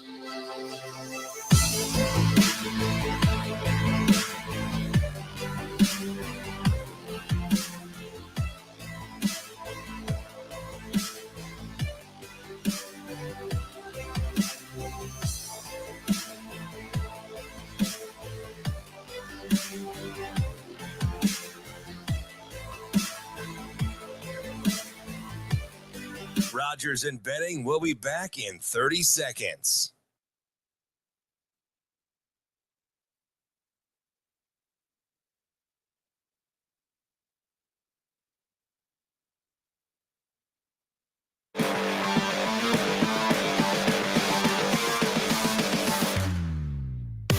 Coffee and Cream with Rogers and Benning on Hail Varsity Radio. Now, Vegas insider, senior handicapper, and fan of the cold Budweiser bottles, Brian Edwards. It's got to be touchdown, touchdown, touchdown. Brian Edwards. I don't really love it. Brian Edwards. Were they using the cream cheese to butter the bagel? Brian Edwards. I'm going with the cowgirl. Here is Brian Edwards. Just like I'm sick of all of my losses in sports betting, Brian Edwards. I thought that was your buddy. I thought that was your buddy. You said he's taking a bath too. Oh, he was. Is he back? He's climbing. Well, he needs more BE in his life. Well, don't we all? I'm telling you, BE dealing with some sinus issues. What's wrong? Feeling like he's got a pretty bad. You got allergies, man. We got high pollen count going on. What's going on over there, B? Feeling sick. I'm sick of losing. I feel 100%. I just wanted to give you guys a heads up. If the voice is a little hoarse, I just wanted to let you know if I'm short-winded a little bit today. I'm yelling at your television that Kyle Lowry is like the greatest Jekyll and Hyde of all time. I had Denver last night, so I wasn't. He's like, I don't care about Lowry, man. I don't care about Kyle. Well, the line let you know, right? Like the Denver was favored on the road in which they had lost a split. Like, I mean, if nothing else, and you liked it a little juicy, you probably grabbed some money line or something. I think that was minus 160, but it was pretty much telling you Denver was going to win that game. Well, right when I saw Malone's post game late Sunday night. About the energy and effort? Yeah. I was like, I love what he's saying right now. And he was exactly right. And I think that's going to motivate his team. And I grabbed 2, before it moved to 2.5. And then obviously yesterday, it was on the move all day. But I was locked in at 2 and even got a little minus 135 money line. That was Sunday night. And I didn't mess with the total. I did a little bit of Joker's points prop over, which I've had the last couple games. And I'm not seeing that on my account. It's probably up at like FanDuel or whatever. I'm assuming it's going to be 28.5, maybe juiced, or maybe they moved to 29.5. And I'm going to probably be on that again, as long as it's, not up to 30.5. Any 29.5 or less, I'm going to be on Joker's prop. But I'm kind of leaning the Heat here on Friday. Me too. But I haven't done it yet, and I'm going to be kind of tempted to maybe just watch a little bit and see if I can get them in game at a little better underdog number. But you might miss the boat if they get off to, a good start, and then you missed the boat. So I'm thinking right now I'll probably do small bet on Miami +3. Assuming the line's going to stay put. I don't think Hero will affect the line even if he comes back. And what do you guys think? What kind of playing time do you think he will get if he comes back? It'll be limited. I think he's 16 plus. Right. I'd still call that limited. I don't see. In the pro sports, I don't think you sprinkle guys in. I think they train to get ready to play as though they're playing. Right. I think he's 16 plus minutes. Well, I guess what I was kind of thinking in my mind is, I know Gabe Vincent did not play well last night, but he has been playing great. And Strus didn't play well again last night. Are you getting into Vincent's minutes? And that's what I'm thinking about. Not how much can Hero go. How much do you want to disturb your rotation? Now, granted, they didn't play well last night, and so if they don't get off to a good start Friday, then hell with it. Get Hero in. Let's see what he can do. So the weird thing is, Andrew and I had this conversation yesterday with one of our guys that covers the Creighton beat, and we were talking about at what point do we stop saying role players for Miami and we just talk about players. So I think Spoelstra's the type of guy that would look at Vincent, Hero, Strus. They're interchangeable, right? And I think he just plays the hot hand, right? I just think it gives him one more option to see who can shoot the basketball. Because, heck, even Duncan Robinson only played 14 minutes last night. He's playing good right now. I don't know why. I think he needs to be getting more minutes. And I don't know why Cody Zeller's even in the NBA, much less out there. I know he didn't play much, but come on. He bet on he pulled a Rogers Jr. in Indianapolis with the Colts. He bet on Jokic triple-double. He parlayed it with Jamal. Winner.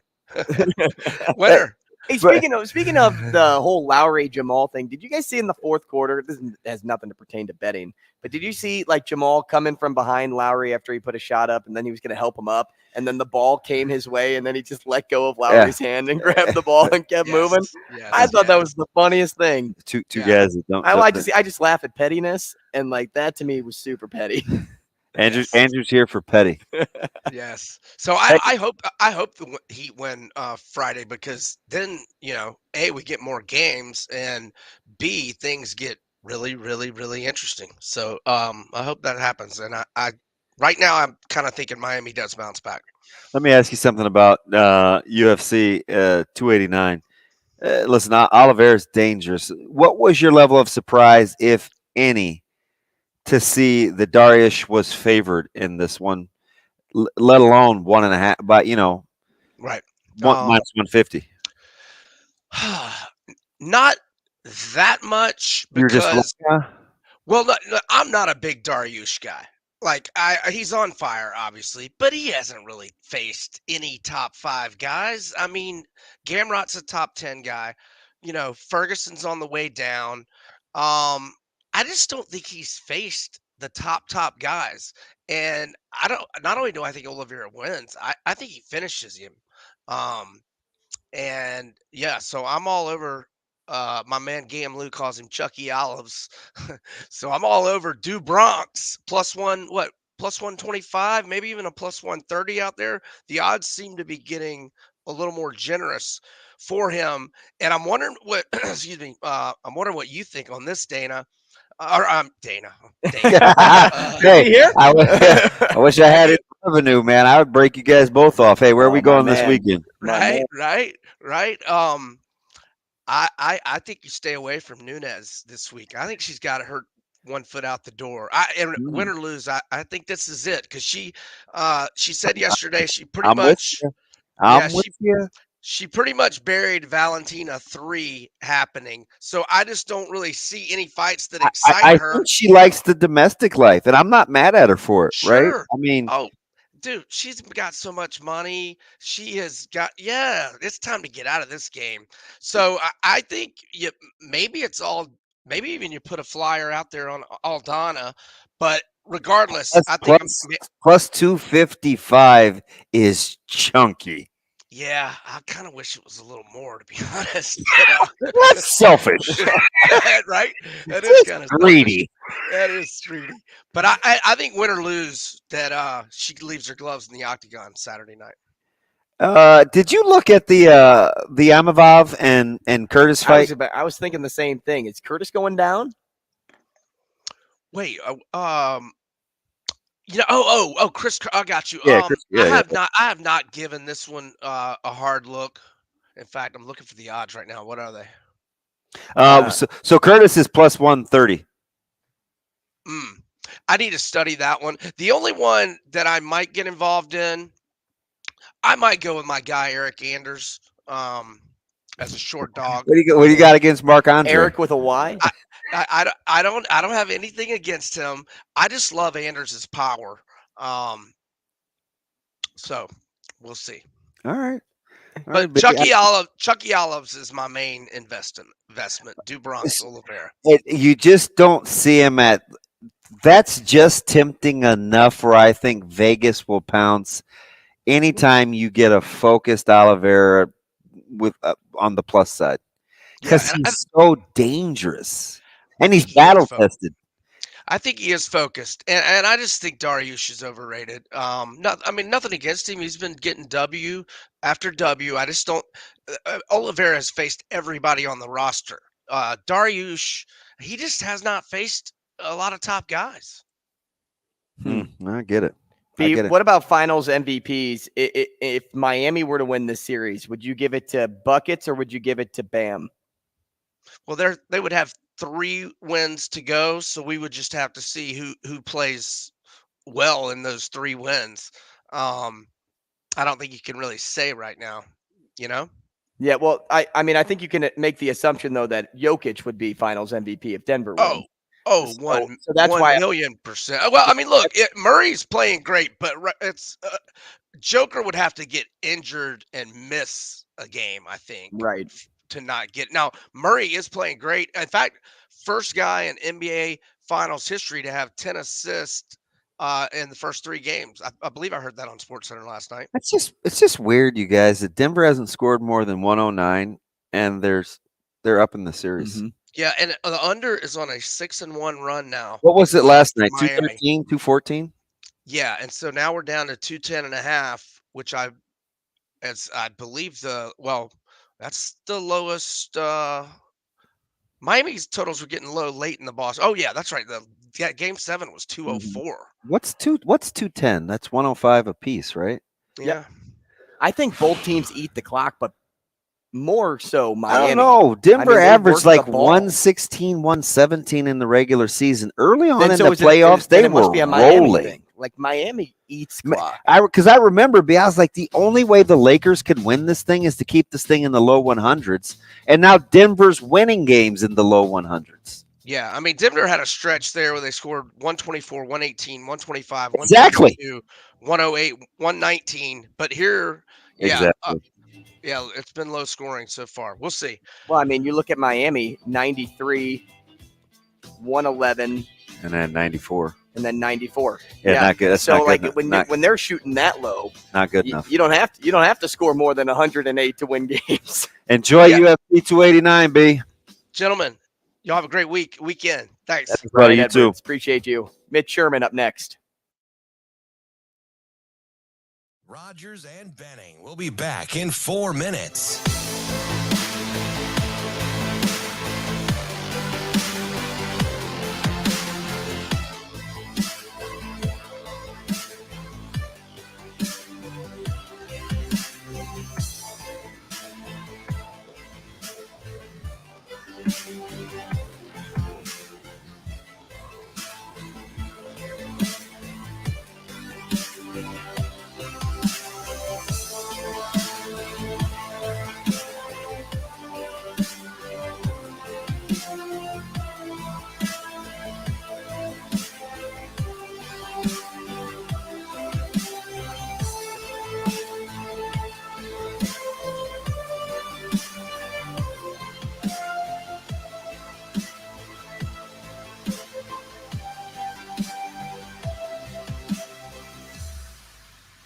Rogers and Benning will be back in 3 minutes.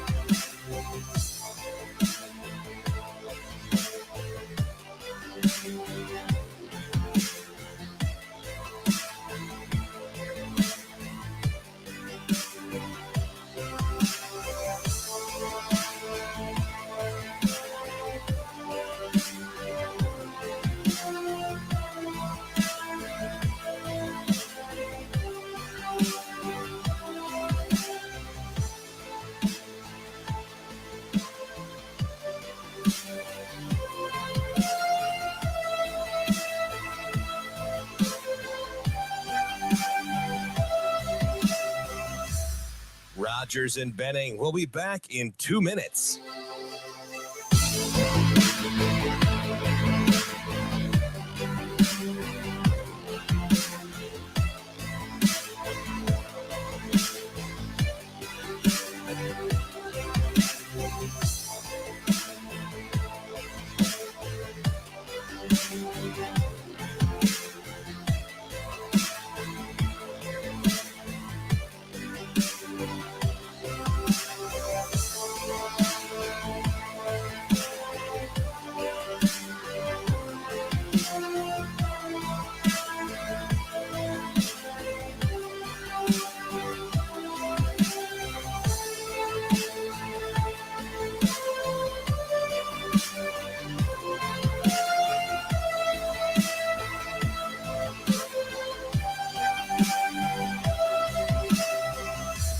Rogers and Benning will be back in 1 minute.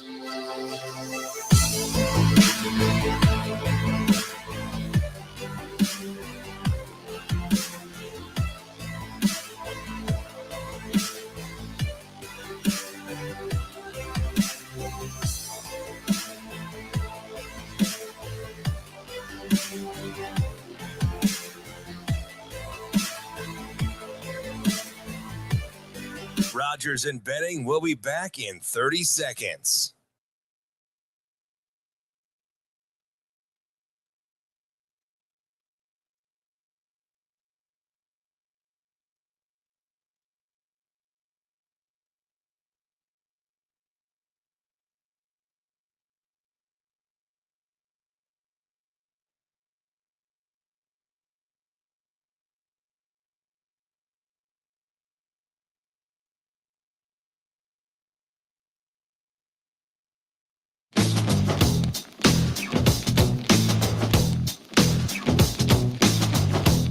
Coffee and Cream on Hail Varsity Radio with Andrew Rogers and Damon Benning.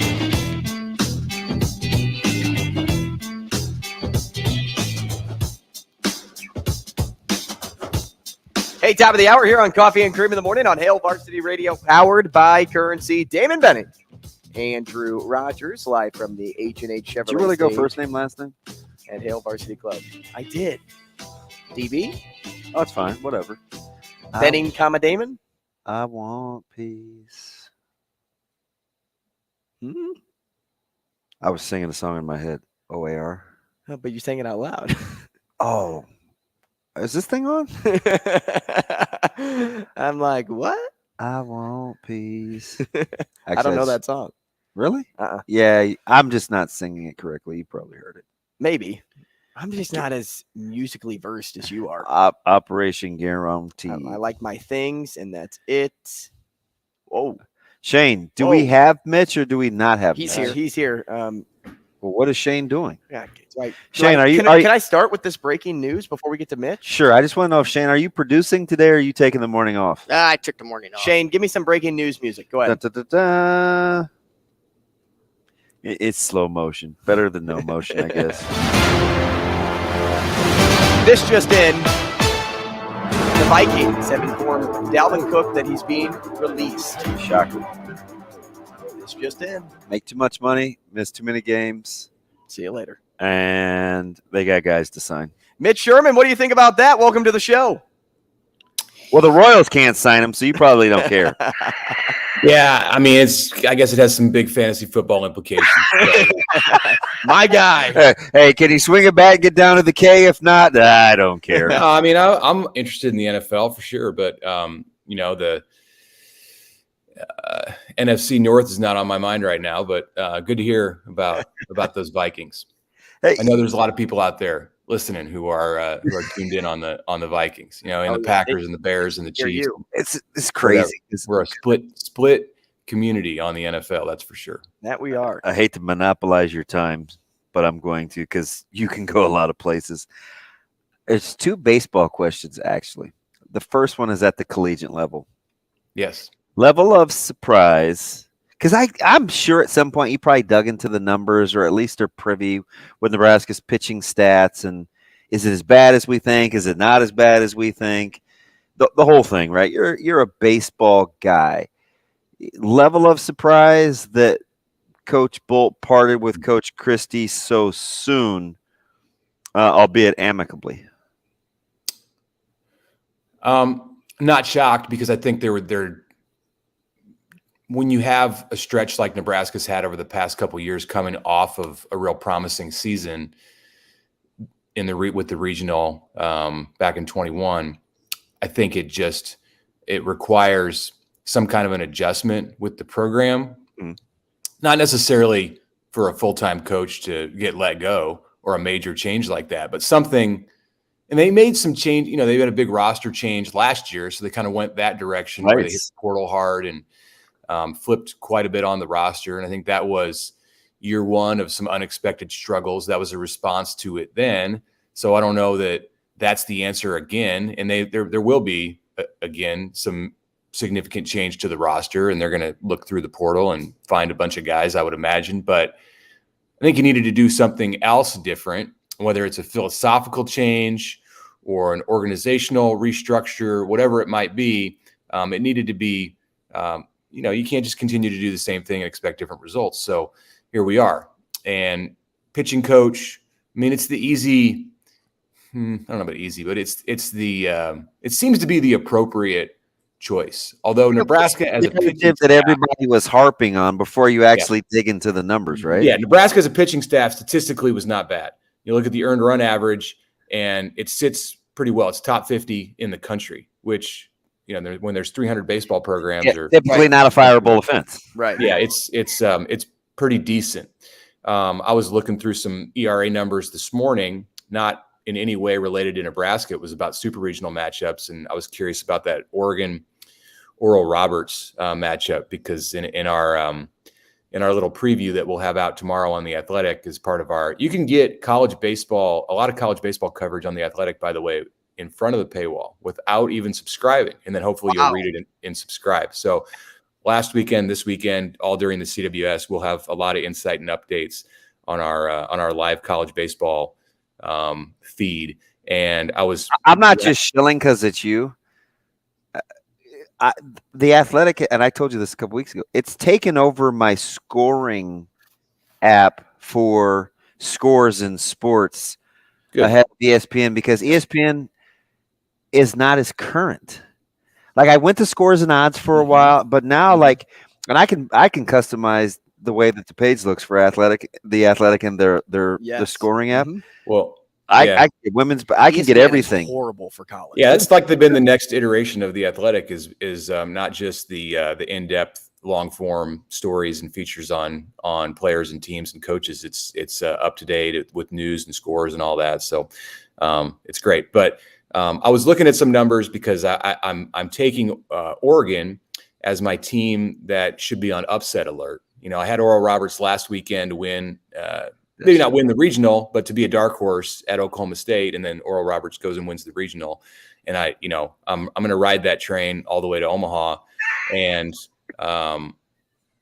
Oregon pitching numbers, and Oregon's in a super regional, playing in the Pac-12. Pitching numbers considerably worse in comparison to Nebraska. I just noticed that Nebraska was there in the top 50 of ERA, and Oregon was not, as I was looking through those numbers. So, that said, I'm not surprised, because I think it was inevitable. There was going to be some kind of a staff shakeup, and this is kind of the direction it's been trending. And we'll see what happens with Rob Childress. That's what I was going to say. You have a proven, overqualified, experienced development player, director of development. Right. He's done it before at Nebraska in the greatest period of baseball in school history. I'm team Mitch Sherman for that pick and for that follow-up point. Speaking of being on a team of a person, we'll say team of people in this case. Mitch, I should ask this first because I don't want to assume. I think I've done that once before and I was wrong, and I don't want to ever assume again. Were you down in Texas with the team? Mm-hmm. Yes, I was in Houston on Tuesday. Okay, perfect. Yeah. Now my question, it works again. Because if not, I would have been like, Golly, he's still traveling, man. So, Mitch, two of the youngest guys on staff showing out in a big way while down in Texas. And you wrote about it. You wrote about the energy of McGuire and the resourcefulness and the eye for talent that Cooper has. Yeah. So outside of that just being the observation, how important is that tandem during camp season specifically?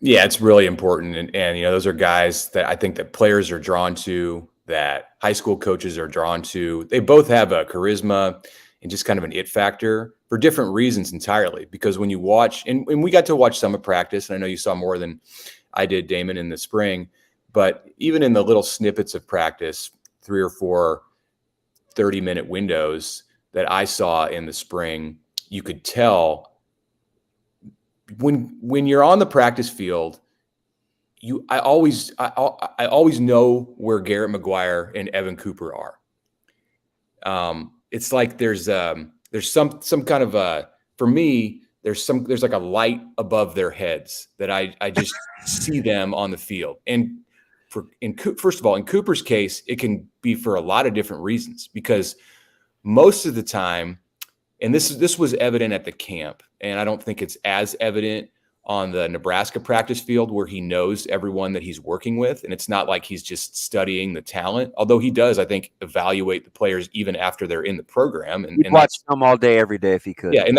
he does. The first time I met Evan in person was in Charlotte at the AFCA convention in January, and everybody was working the room, all the Nebraska coaches at an event, the Texas High School Coaches Association event. And Coop was sitting at a table on his phone watching huddle film. Yeah. It's just what he does all the time. And, then he gets up and does the social, interaction also, but film and studying is number one. And you talk to Matt Rule about Evan Cooper, and it's evident how much he values Evan's eye for everything when it comes to football, not just recruiting, but also evaluating the talent on the roster. So when he's at practice, I always tend to just see him, and I'm really curious about what he's doing.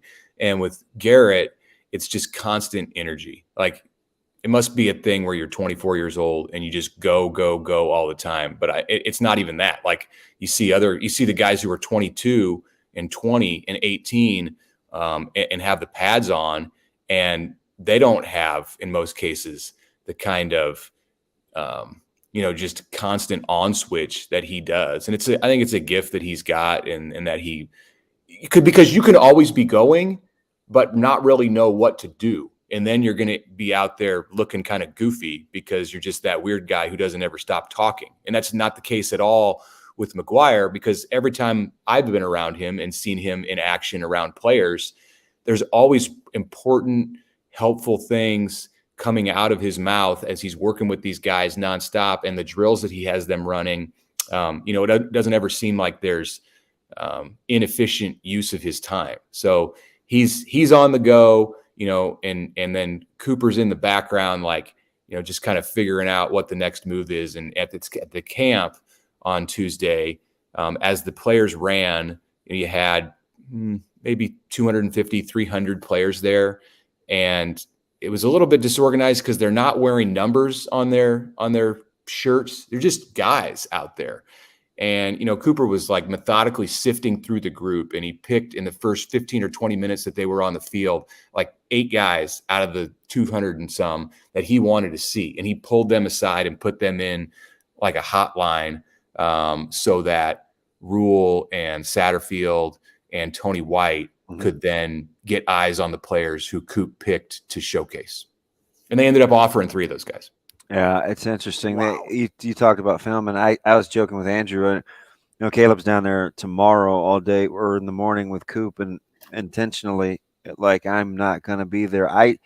It's just something about the way that he likes to study and his attention to detail and his competitiveness. Like, even his words are competitive. You've been around those efficient guys. Like, when they're giving you instruction, it's to motivate to move forward. It's not just talking to be talking. Like, I think both those guys that you talked about with Coop and McGuire, and I don't know if it's an age thing or youthful exuberance, but the words that they try to speak into you typically motivate rather than tear down. Yeah, I'm glad that you said Coop is young. He's 36, and I like it when 36 is young in coaching. So, but and I'm way older than 36, but it makes me feel hey, you don't okay. look. Yeah, but listen, makes me feel okay. Your mornings because your kiddo's at camp, you're officially not young anymore, Mitch. So we appreciate you joining us. Hey, look, that was my young one. My youngest of the 2, who was up at camp at the new high school this morning. And I got into the school this morning for the first time since it's been basically done at Gretna East, and got a preview of the some of the facilities in there. So that was fun this morning, watching Coach Haberman's team out on the. How is the old Taj Mahal? Because he's instant energy. Yeah, I got a sense of that. My middle schooler was working out on the cross country team. This guy's on crazy. The track. And so the football team was on the field, and I watched them. And that's the first time I've been around Justin. And like he's got good numbers. What's that? Looks like he's got good numbers.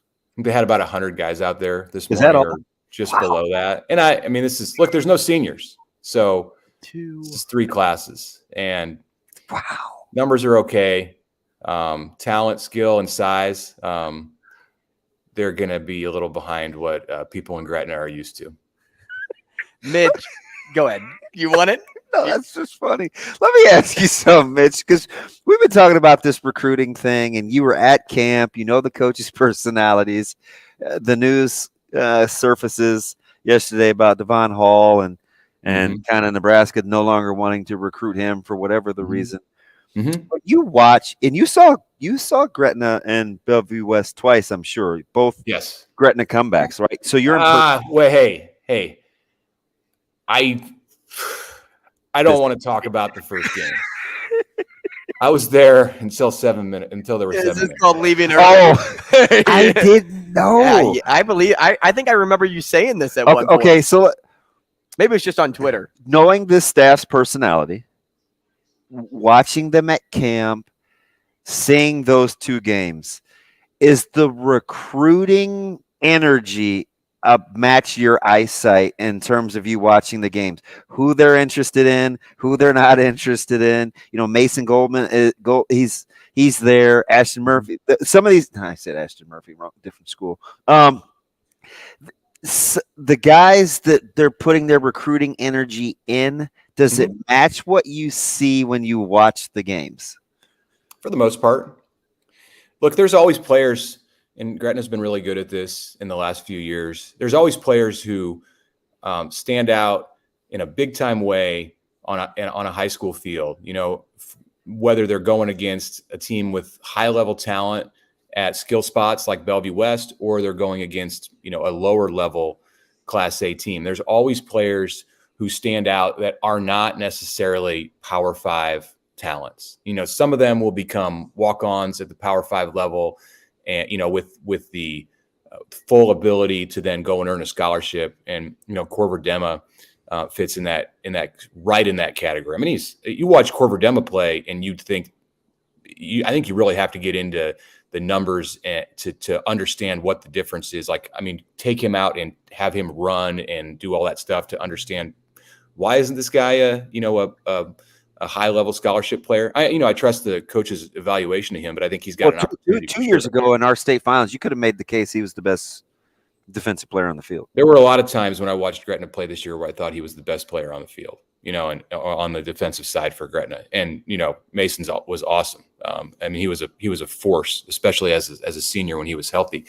But there's also those guys, you know, who end up being FCS or D2 players that just look lights out in those kind of games. So I would say no. I mean, to answer your question, you can't always just watch the games and understand like how that impacts recruiting. Because for Gretna, where they did a nice job because they had a Power 5 quarterback who could put his players in great positions, receivers and running backs and tight ends in great positions. Zane made those guys look better than they were. And I'm not saying they aren't good, but there were, you know, guys who were going to end up at Augustana and smaller schools that looked like, he could play at South Dakota State, or he could play at Northern Illinois, when, you know, if they didn't have Zane Flores thrown to them, it wouldn't be like that. So, and then, you know, on the other side, you're talking about the 2 games between Gretna and Bell West. Yeah, I mean, it was evident at the receiver spots, you know, this last year with Daniel Kalen at quarterback, that you were watching. When you watch those guys, it's, you know, whether it's in a practice or a camp or in a game, it's very evident that you're watching not just a FBS player, but a Big 10, Big 12, SEC kind of guy. It's just amazing having watched those films so much, thinking both those schools could be on our radar in the playoffs. I go back, and you know this because you watch a lot of youth sports and high school sports. You got young kids, and you're following recruiting. The things that we take for granted that couldn't happen in that game for Bellevue West, like simply getting a first down to keep the ball, to keep it from going back to Gretna, like things that you think are so simple that it would be below their talent, that are just so hard to do sometimes in a high school competitive environment, that I think fans and fan bases take for granted when they look at recruiting and stuff like that. Like, there are so many intrinsic things and non-tangible things that have to happen in order for things to really start to get momentum. Those were two crazy games to watch unfold.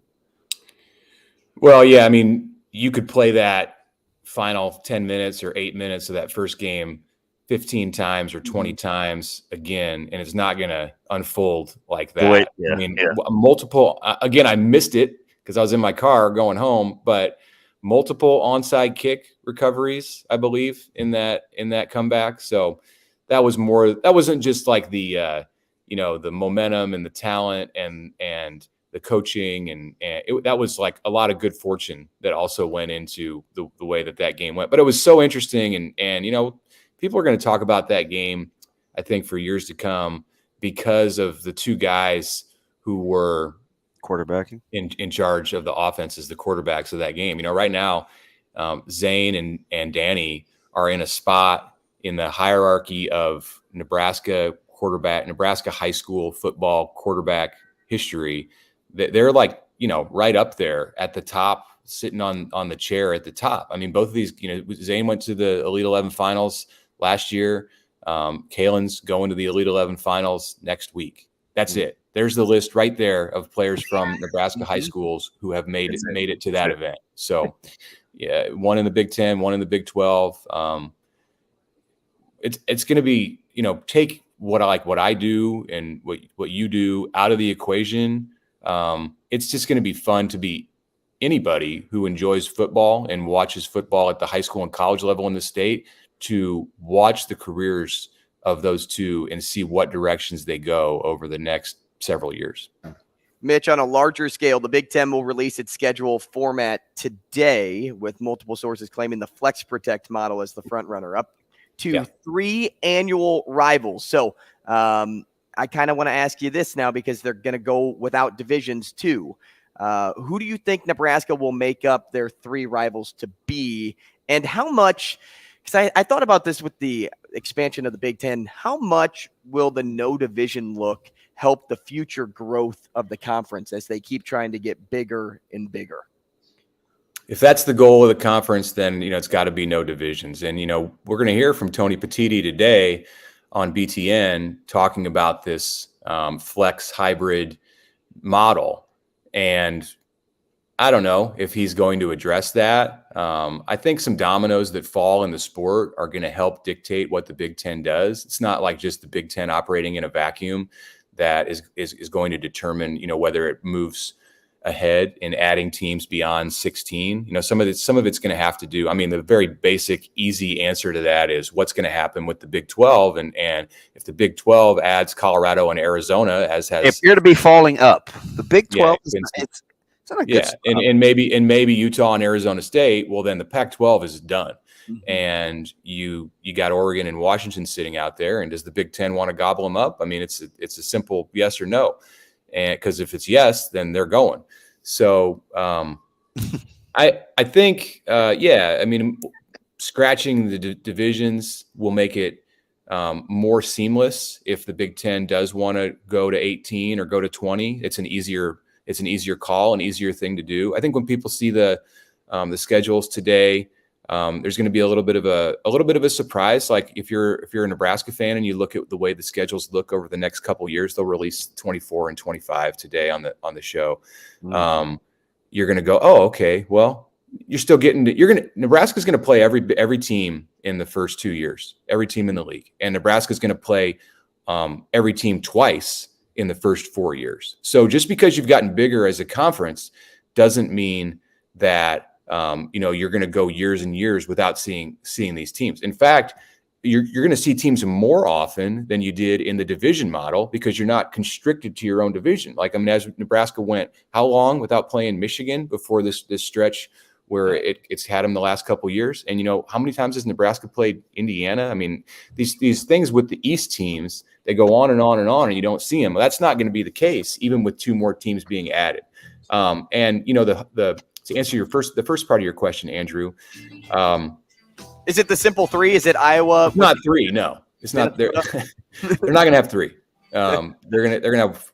Well, watch the show. Yeah, there it is. There it is. Mitch, Good appreciate teaser. you, buddy. Good teaser. Thanks, All right, Mitch. guys. Take care. Love that guy. Yeah, Mitch Sherman. He's one of a kind. Nebraska writer for The Athletic. Watch at the Mitch show. Sherman on Twitter. Oh, looks like I know what my afternoon plans are. Yeah, be watching the show. Six-pack extended. Excuse me. Next. Rogers and Benning will be back in 5 minutes.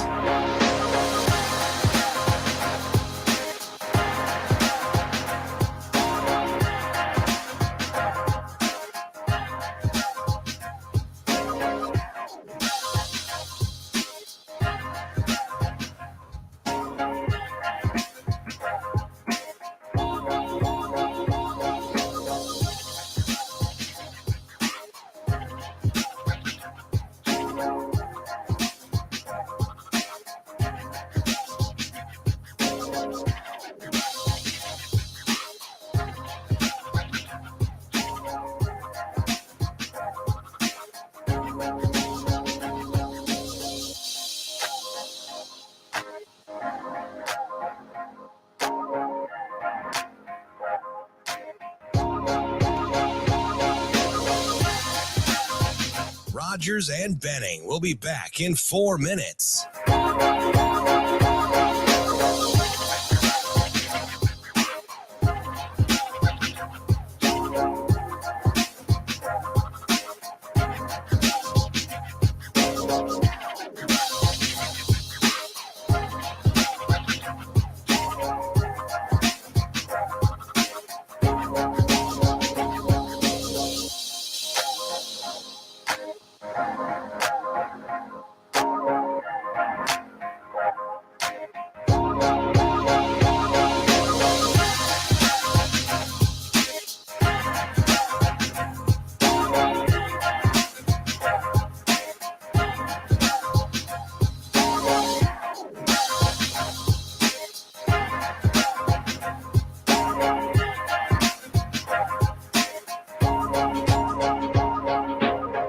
Rogers and Benning will be back in 3 minutes.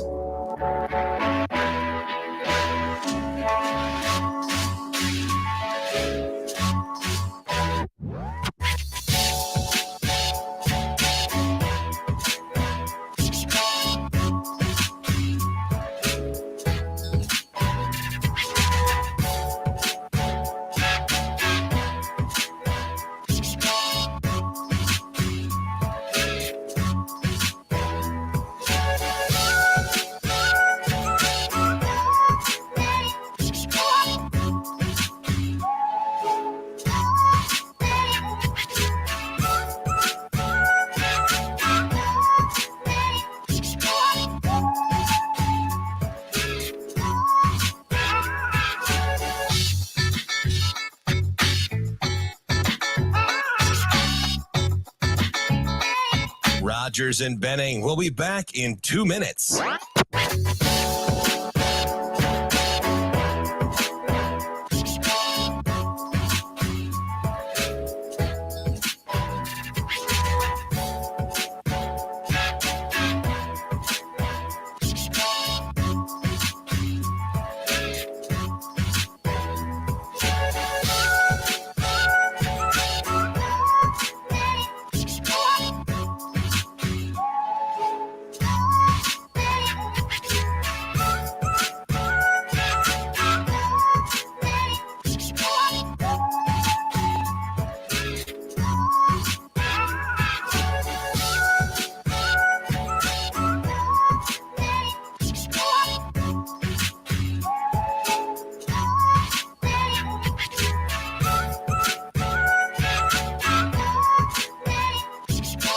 Rogers and Benning will be back in 1 minute.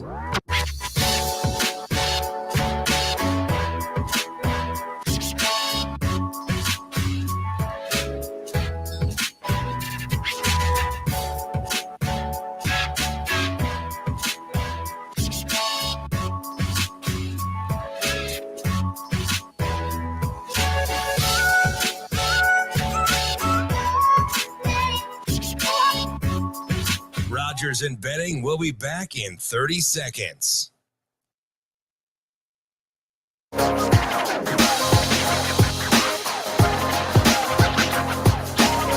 Coffee and Cream with Rogers and Benning on Hail Varsity Radio.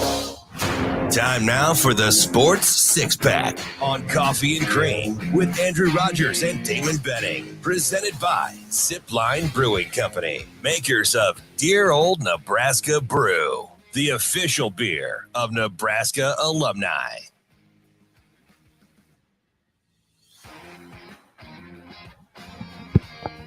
DB, there I am. I told DB that if we weren't show hosts, our profession of choice would be nurses because we've been nursing our beers since 8:30. Yeah, copper alt. I wish I had a copper alt right now. You like that warm beer over there? I actually put it back in the fridge and got it back, Shane. So apparently they have tools to keep it make cold? sure you grind up your powder. Oh, we're back on the powder. Oh, as you can see. Yeah, that looks like lemonade that you just mixed one time and said, yeah, we're good. It's kind of, I guess it's dissolving. There'll probably be flecks in there when I'm done, like PJ. Or Peach, as some people like to call him on social media. I don't know anybody that called him that, but okay. Yeah, I would. That's Coach. All out of respect. By the way, they got one of their good safeties in the 2024 class. Not that I'm paying attention. Yeah. Shane, no! You're keeping a close eye. I'm not. I just look. It's good to be in the know. I just follow what I'm Yeah, told. that's what I'm saying. It's good to be in the know. Some weirdos pound mayonnaise. Others enjoy mustard straight out of the jar when watching a I baseball saw those game. guys in the stands. Who the hell are these people? Dude, they're not making this up. I watched they're this weirdos. morning They're on Sports psychopaths. Center.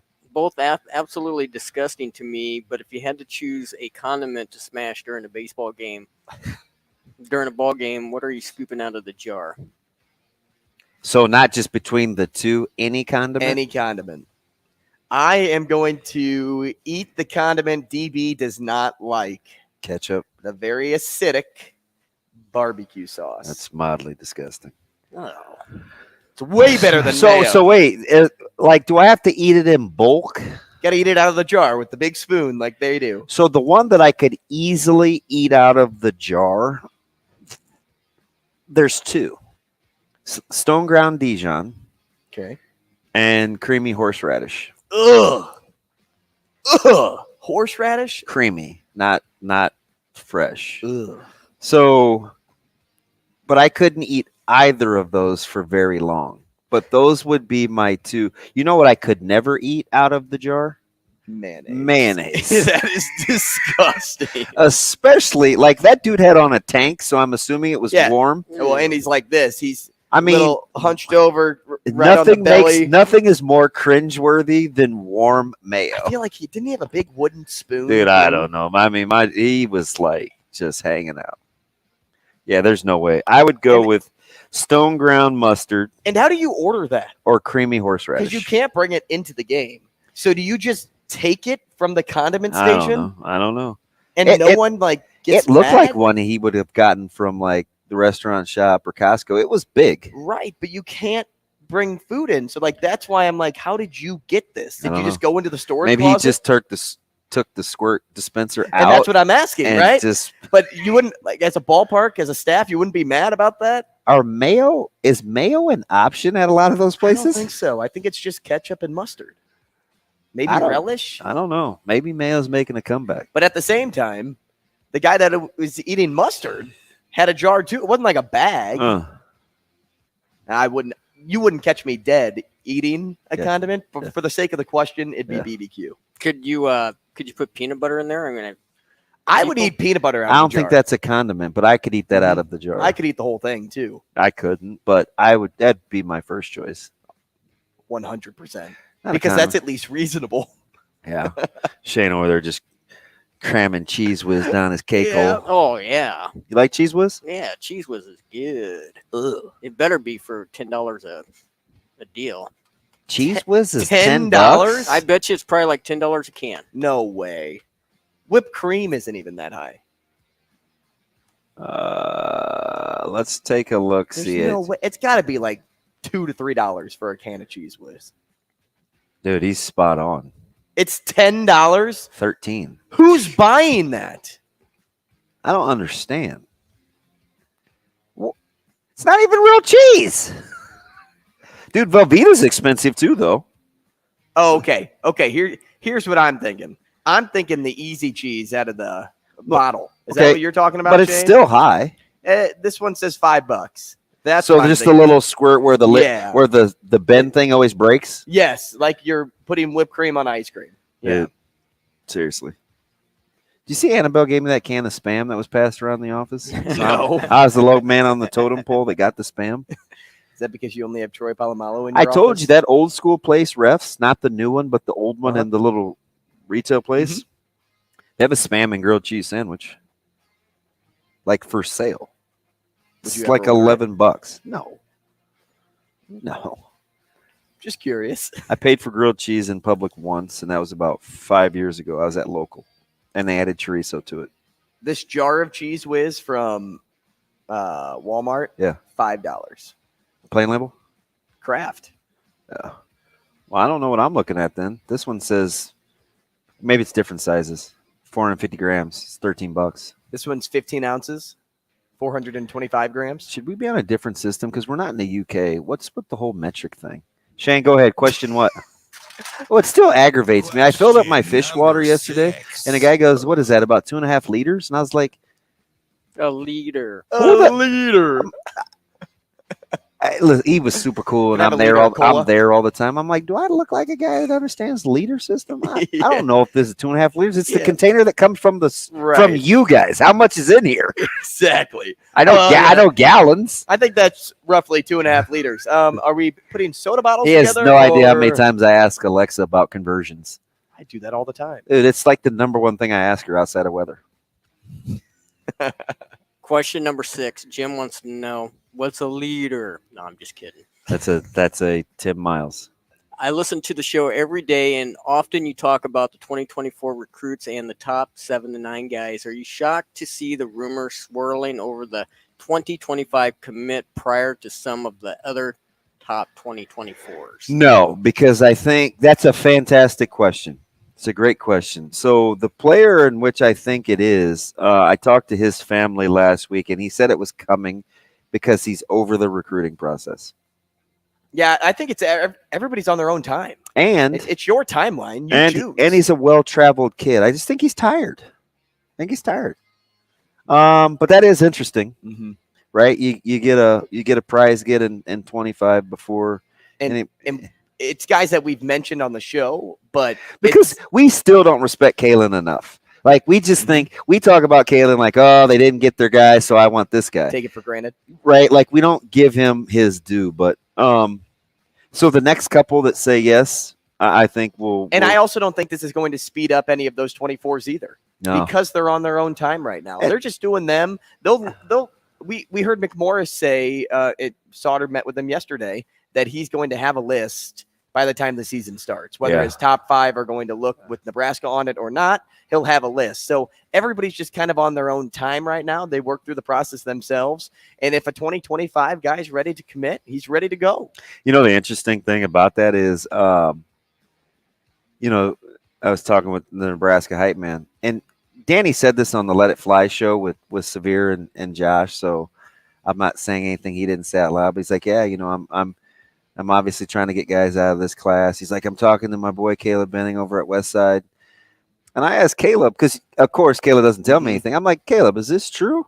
And this dude looked dead at me and he was like, yeah, man, that's my boy DK. I was like, oh, so now we're thinking Steve's, right? Do you realize we play them in week 3? No, seriously, I felt some That's type good, of way. bro. No, tell me if we were friends with the enemy. No, I'm just kidding. That's good. You be friends up until the game, up until the week. Because I Then didn't know you're if he like, was saying it for just radio or for the pod or was it legit. And Caleb was like, no, man, this dude is legit.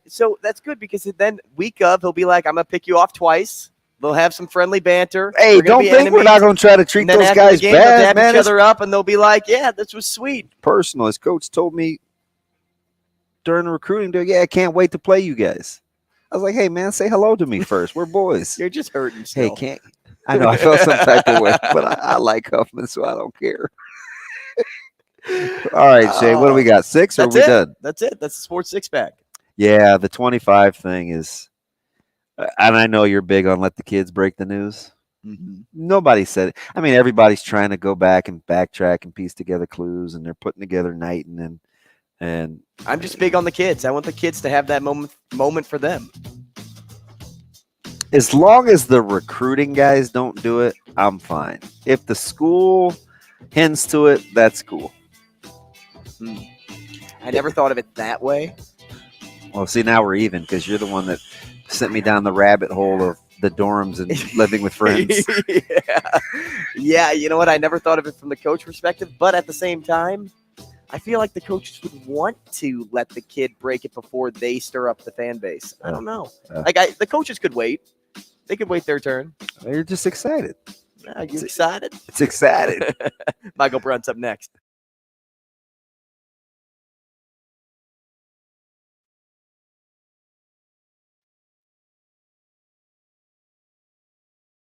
Rogers and Benning will be back in 4 minutes.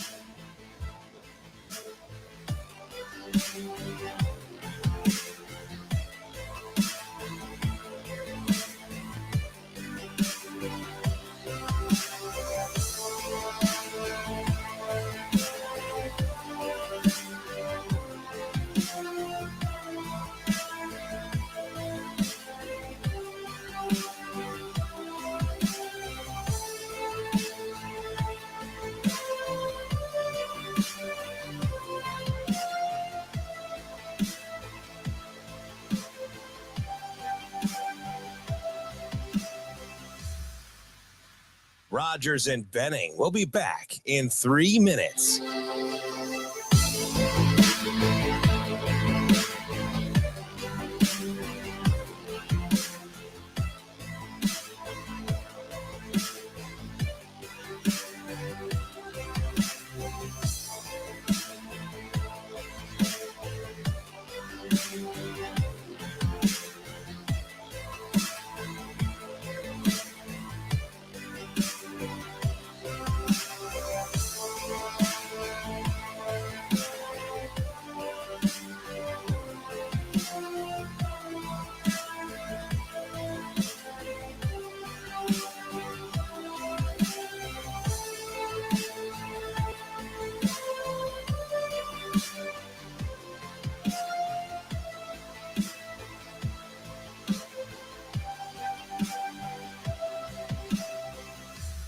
Rogers and Benning will be back in 2 minutes.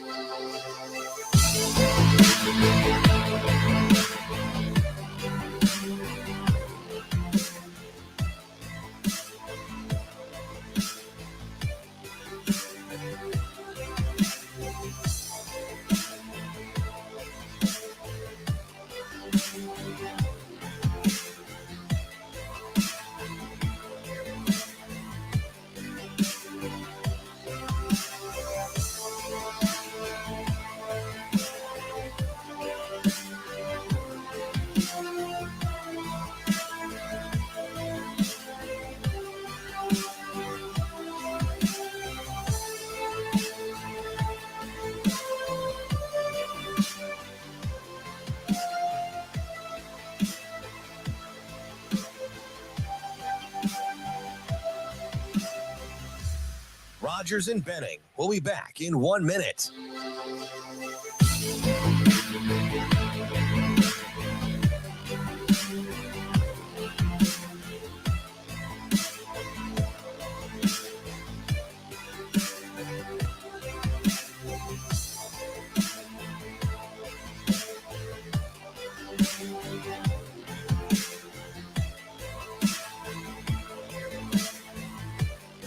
Rogers and Benning will be back in 30 seconds.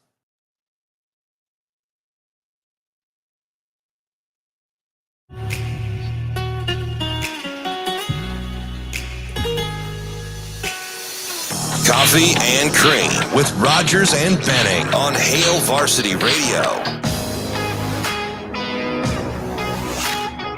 Hey, welcome back. Coffee and Cream in the morning on Hail Varsity Radio, powered by Currency. Damon Benning, Andrew Rogers. I'm just going through the comments right now of what people would eat at a baseball game. And 515 Dave says gross TV, probably to the horseradish comment, like I said. Really? Yeah, that's just, I think that is an acquired taste, and there's very little people that actually like it. Like if it's mixed in with something, because there's horseradish and barbecue sauce. All right. But just eating straight horseradish. Stop. I'm going to ask one of the smart guys. So nacho cheese is on here. Is that a condiment? No. No. Right? Sauerkraut? I think you could. Yeah, because Ken goes sauerkraut, maybe. Maybe, but it's a standalone. Let's ask the expert. And then He's he the has his smart coffee guy. and cream and a condiment. Let's ask the smart guy. Micheal Bruntz here with us now. What's up, Bruntsy? Hello? Hello? Is this thing on? You Hello? guys are talking about nonsense and you're killing my minutes. Bruntzy, you're a baseball head. You've been to several hundred games. Is there a condiment that you would eat straight out of the jar? And if so, what is it? Straight out of the jar? Mm-hmm.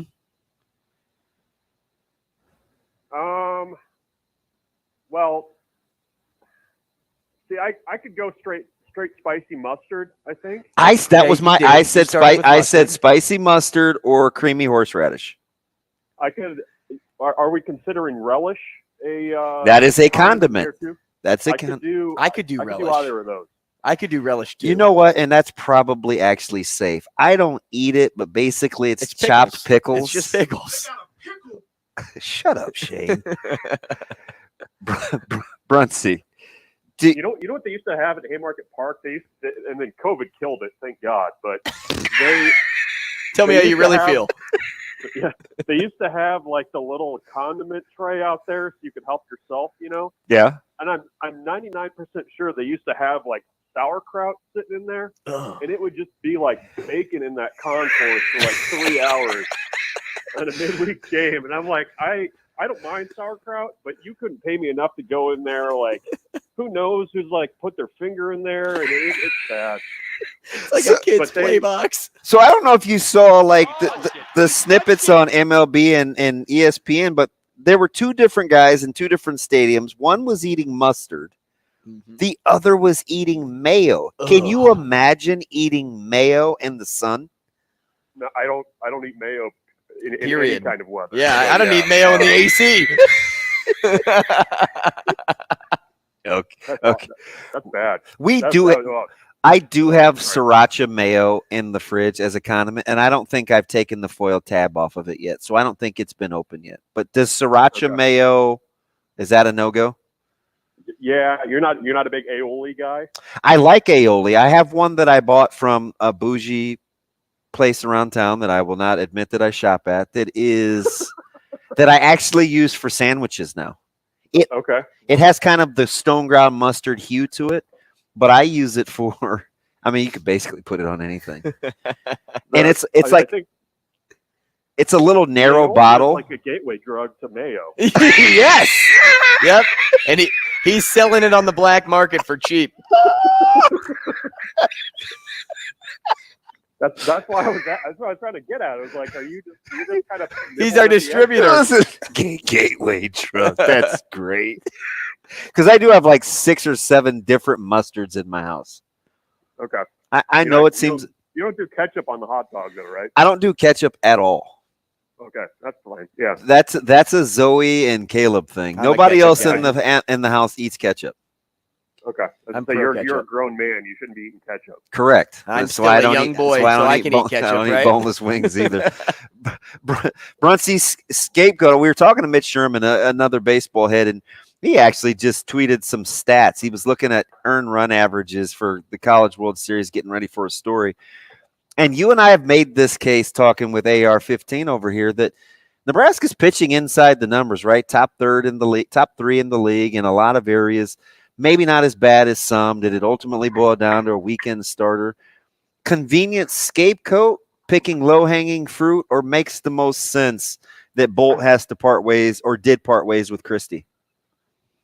Yeah, I mean, the pitching piece of it is kind of what's made this team, this last year's team the hardest to kind of like wrap your arms around, right? Because the numbers are good.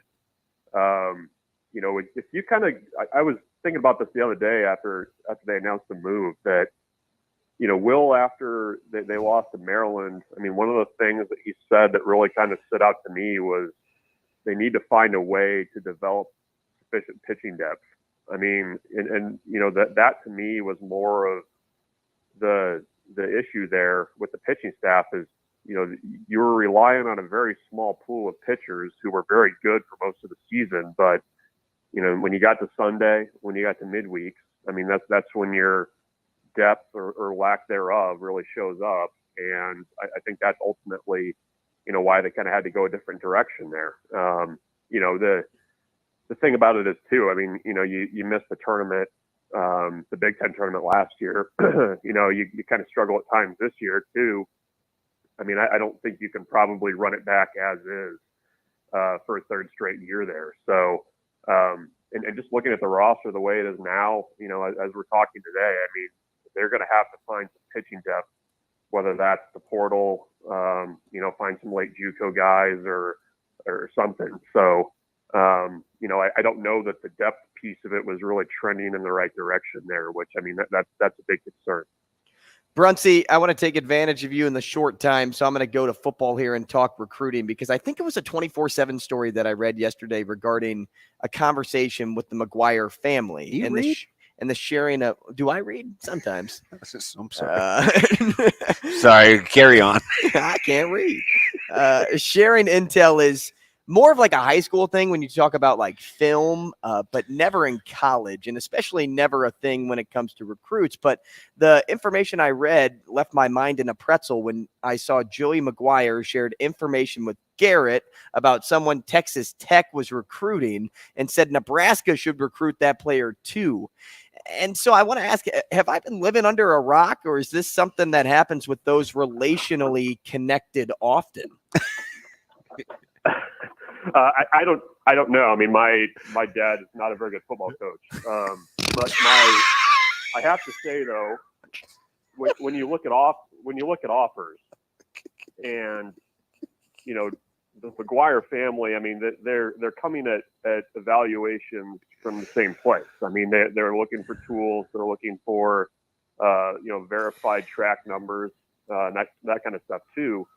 So yeah, I mean, I think there was a few guys that, you know, name came up here or there that, you know, probably fit the profile that both programs were looking at. I think that, you know, that was one of our other reporters, Will Turboff, wrote that, that, you know, yeah, you kind of say, hey, you know, this is a guy that, you know, probably fits what you're looking for in that area.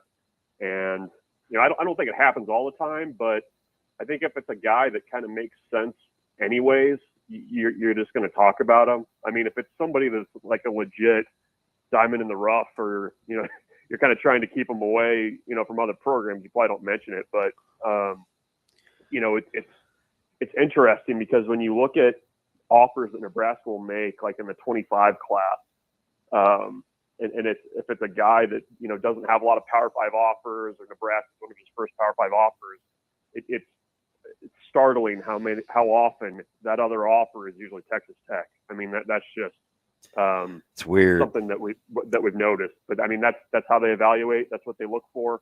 So it makes a lot of sense. I mean, they're in on a lot of the same guys. Even, you know, Jalen Lloyd's a good example of that. I mean, Texas Tech was recruiting him for football too, and you know, they obviously saw something that Nebraska saw as well. And I think that's going to continue to happen as long as Joey McGuire is at Texas Tech. Bruntz, before we let you go, Twitter loves Micheal Bruntz. Bruntz, we bring the best out in you. That's what I just keep telling myself. It's not your own natural talent and sense of humor. There's no way. Everybody's like, Gateway to Mayo's got me in stitches. Bruntz, low-hanging fruit, natural ebb and flow, or not so fast on Rob Childress being an heir apparent? I mean, it makes sense, right? I mean, you walk in the facility and you've got a coach that took Texas A&M into the College World Series sitting at the front desk there. But I don't know. I mean, I I guess you'd have to ask Rob if he would want the job. I mean, I think it's weird how we undersell that aspect, isn't it? Does he want to be the coach? I mean, I think, coming off of that experience at A&M, I think he needed a bit of a reset. He'd been there a long time. It didn't end real well at the end. And, I think there's something to be said for what he's been doing the last couple of years with, being able to have the family time, being able to be around the team. I mean, he helps out a ton. Don't get me wrong. But, I think that's probably the aspect that maybe isn't being discussed as much, along with this is a slam dunk. He is absolutely, credential wise, makes a ton of sense. It's just a matter of whether he wants that or what. If he wants to get back in as a head coach, because there's opportunities out there too that I think if he really wanted to go after, he would have gotten by now. So that's something I think that probably needs to enter the conversation a little bit more, just where his head's at in terms of what he wants to do at this point in his career. Michael Bruntz, we appreciate your time, man. Thanks for being flexible today, and we'll talk again next week. Sounds good, guys. Thanks. Thanks, Bruntsy. Senior writer for Husker 24/7 at Michael Bruntz on Twitter. I wanted to ask him about Harris just dealing the Pirates fits yesterday. How about the Vegas vote kind of being in limbo? Now, did you see that? I think it was like 85% of the bets when they went up 7-0 were on the Pirates 1.5. Yes. Yeah. Oh yeah, I think I said that. Yeah, you said it. You said yeah. I mean, I was that guy. You're such a I gotta introduce you to my man Aaron, because remember he's in my phone as degenerate, and I'm close to that. Kinda. It's kind of weird. Yeah. Yeah. He just sent me a picture of a fish that he just caught. I don't know when that dude works. Some of us just don't, right? Must be rough. We'll be back tomorrow.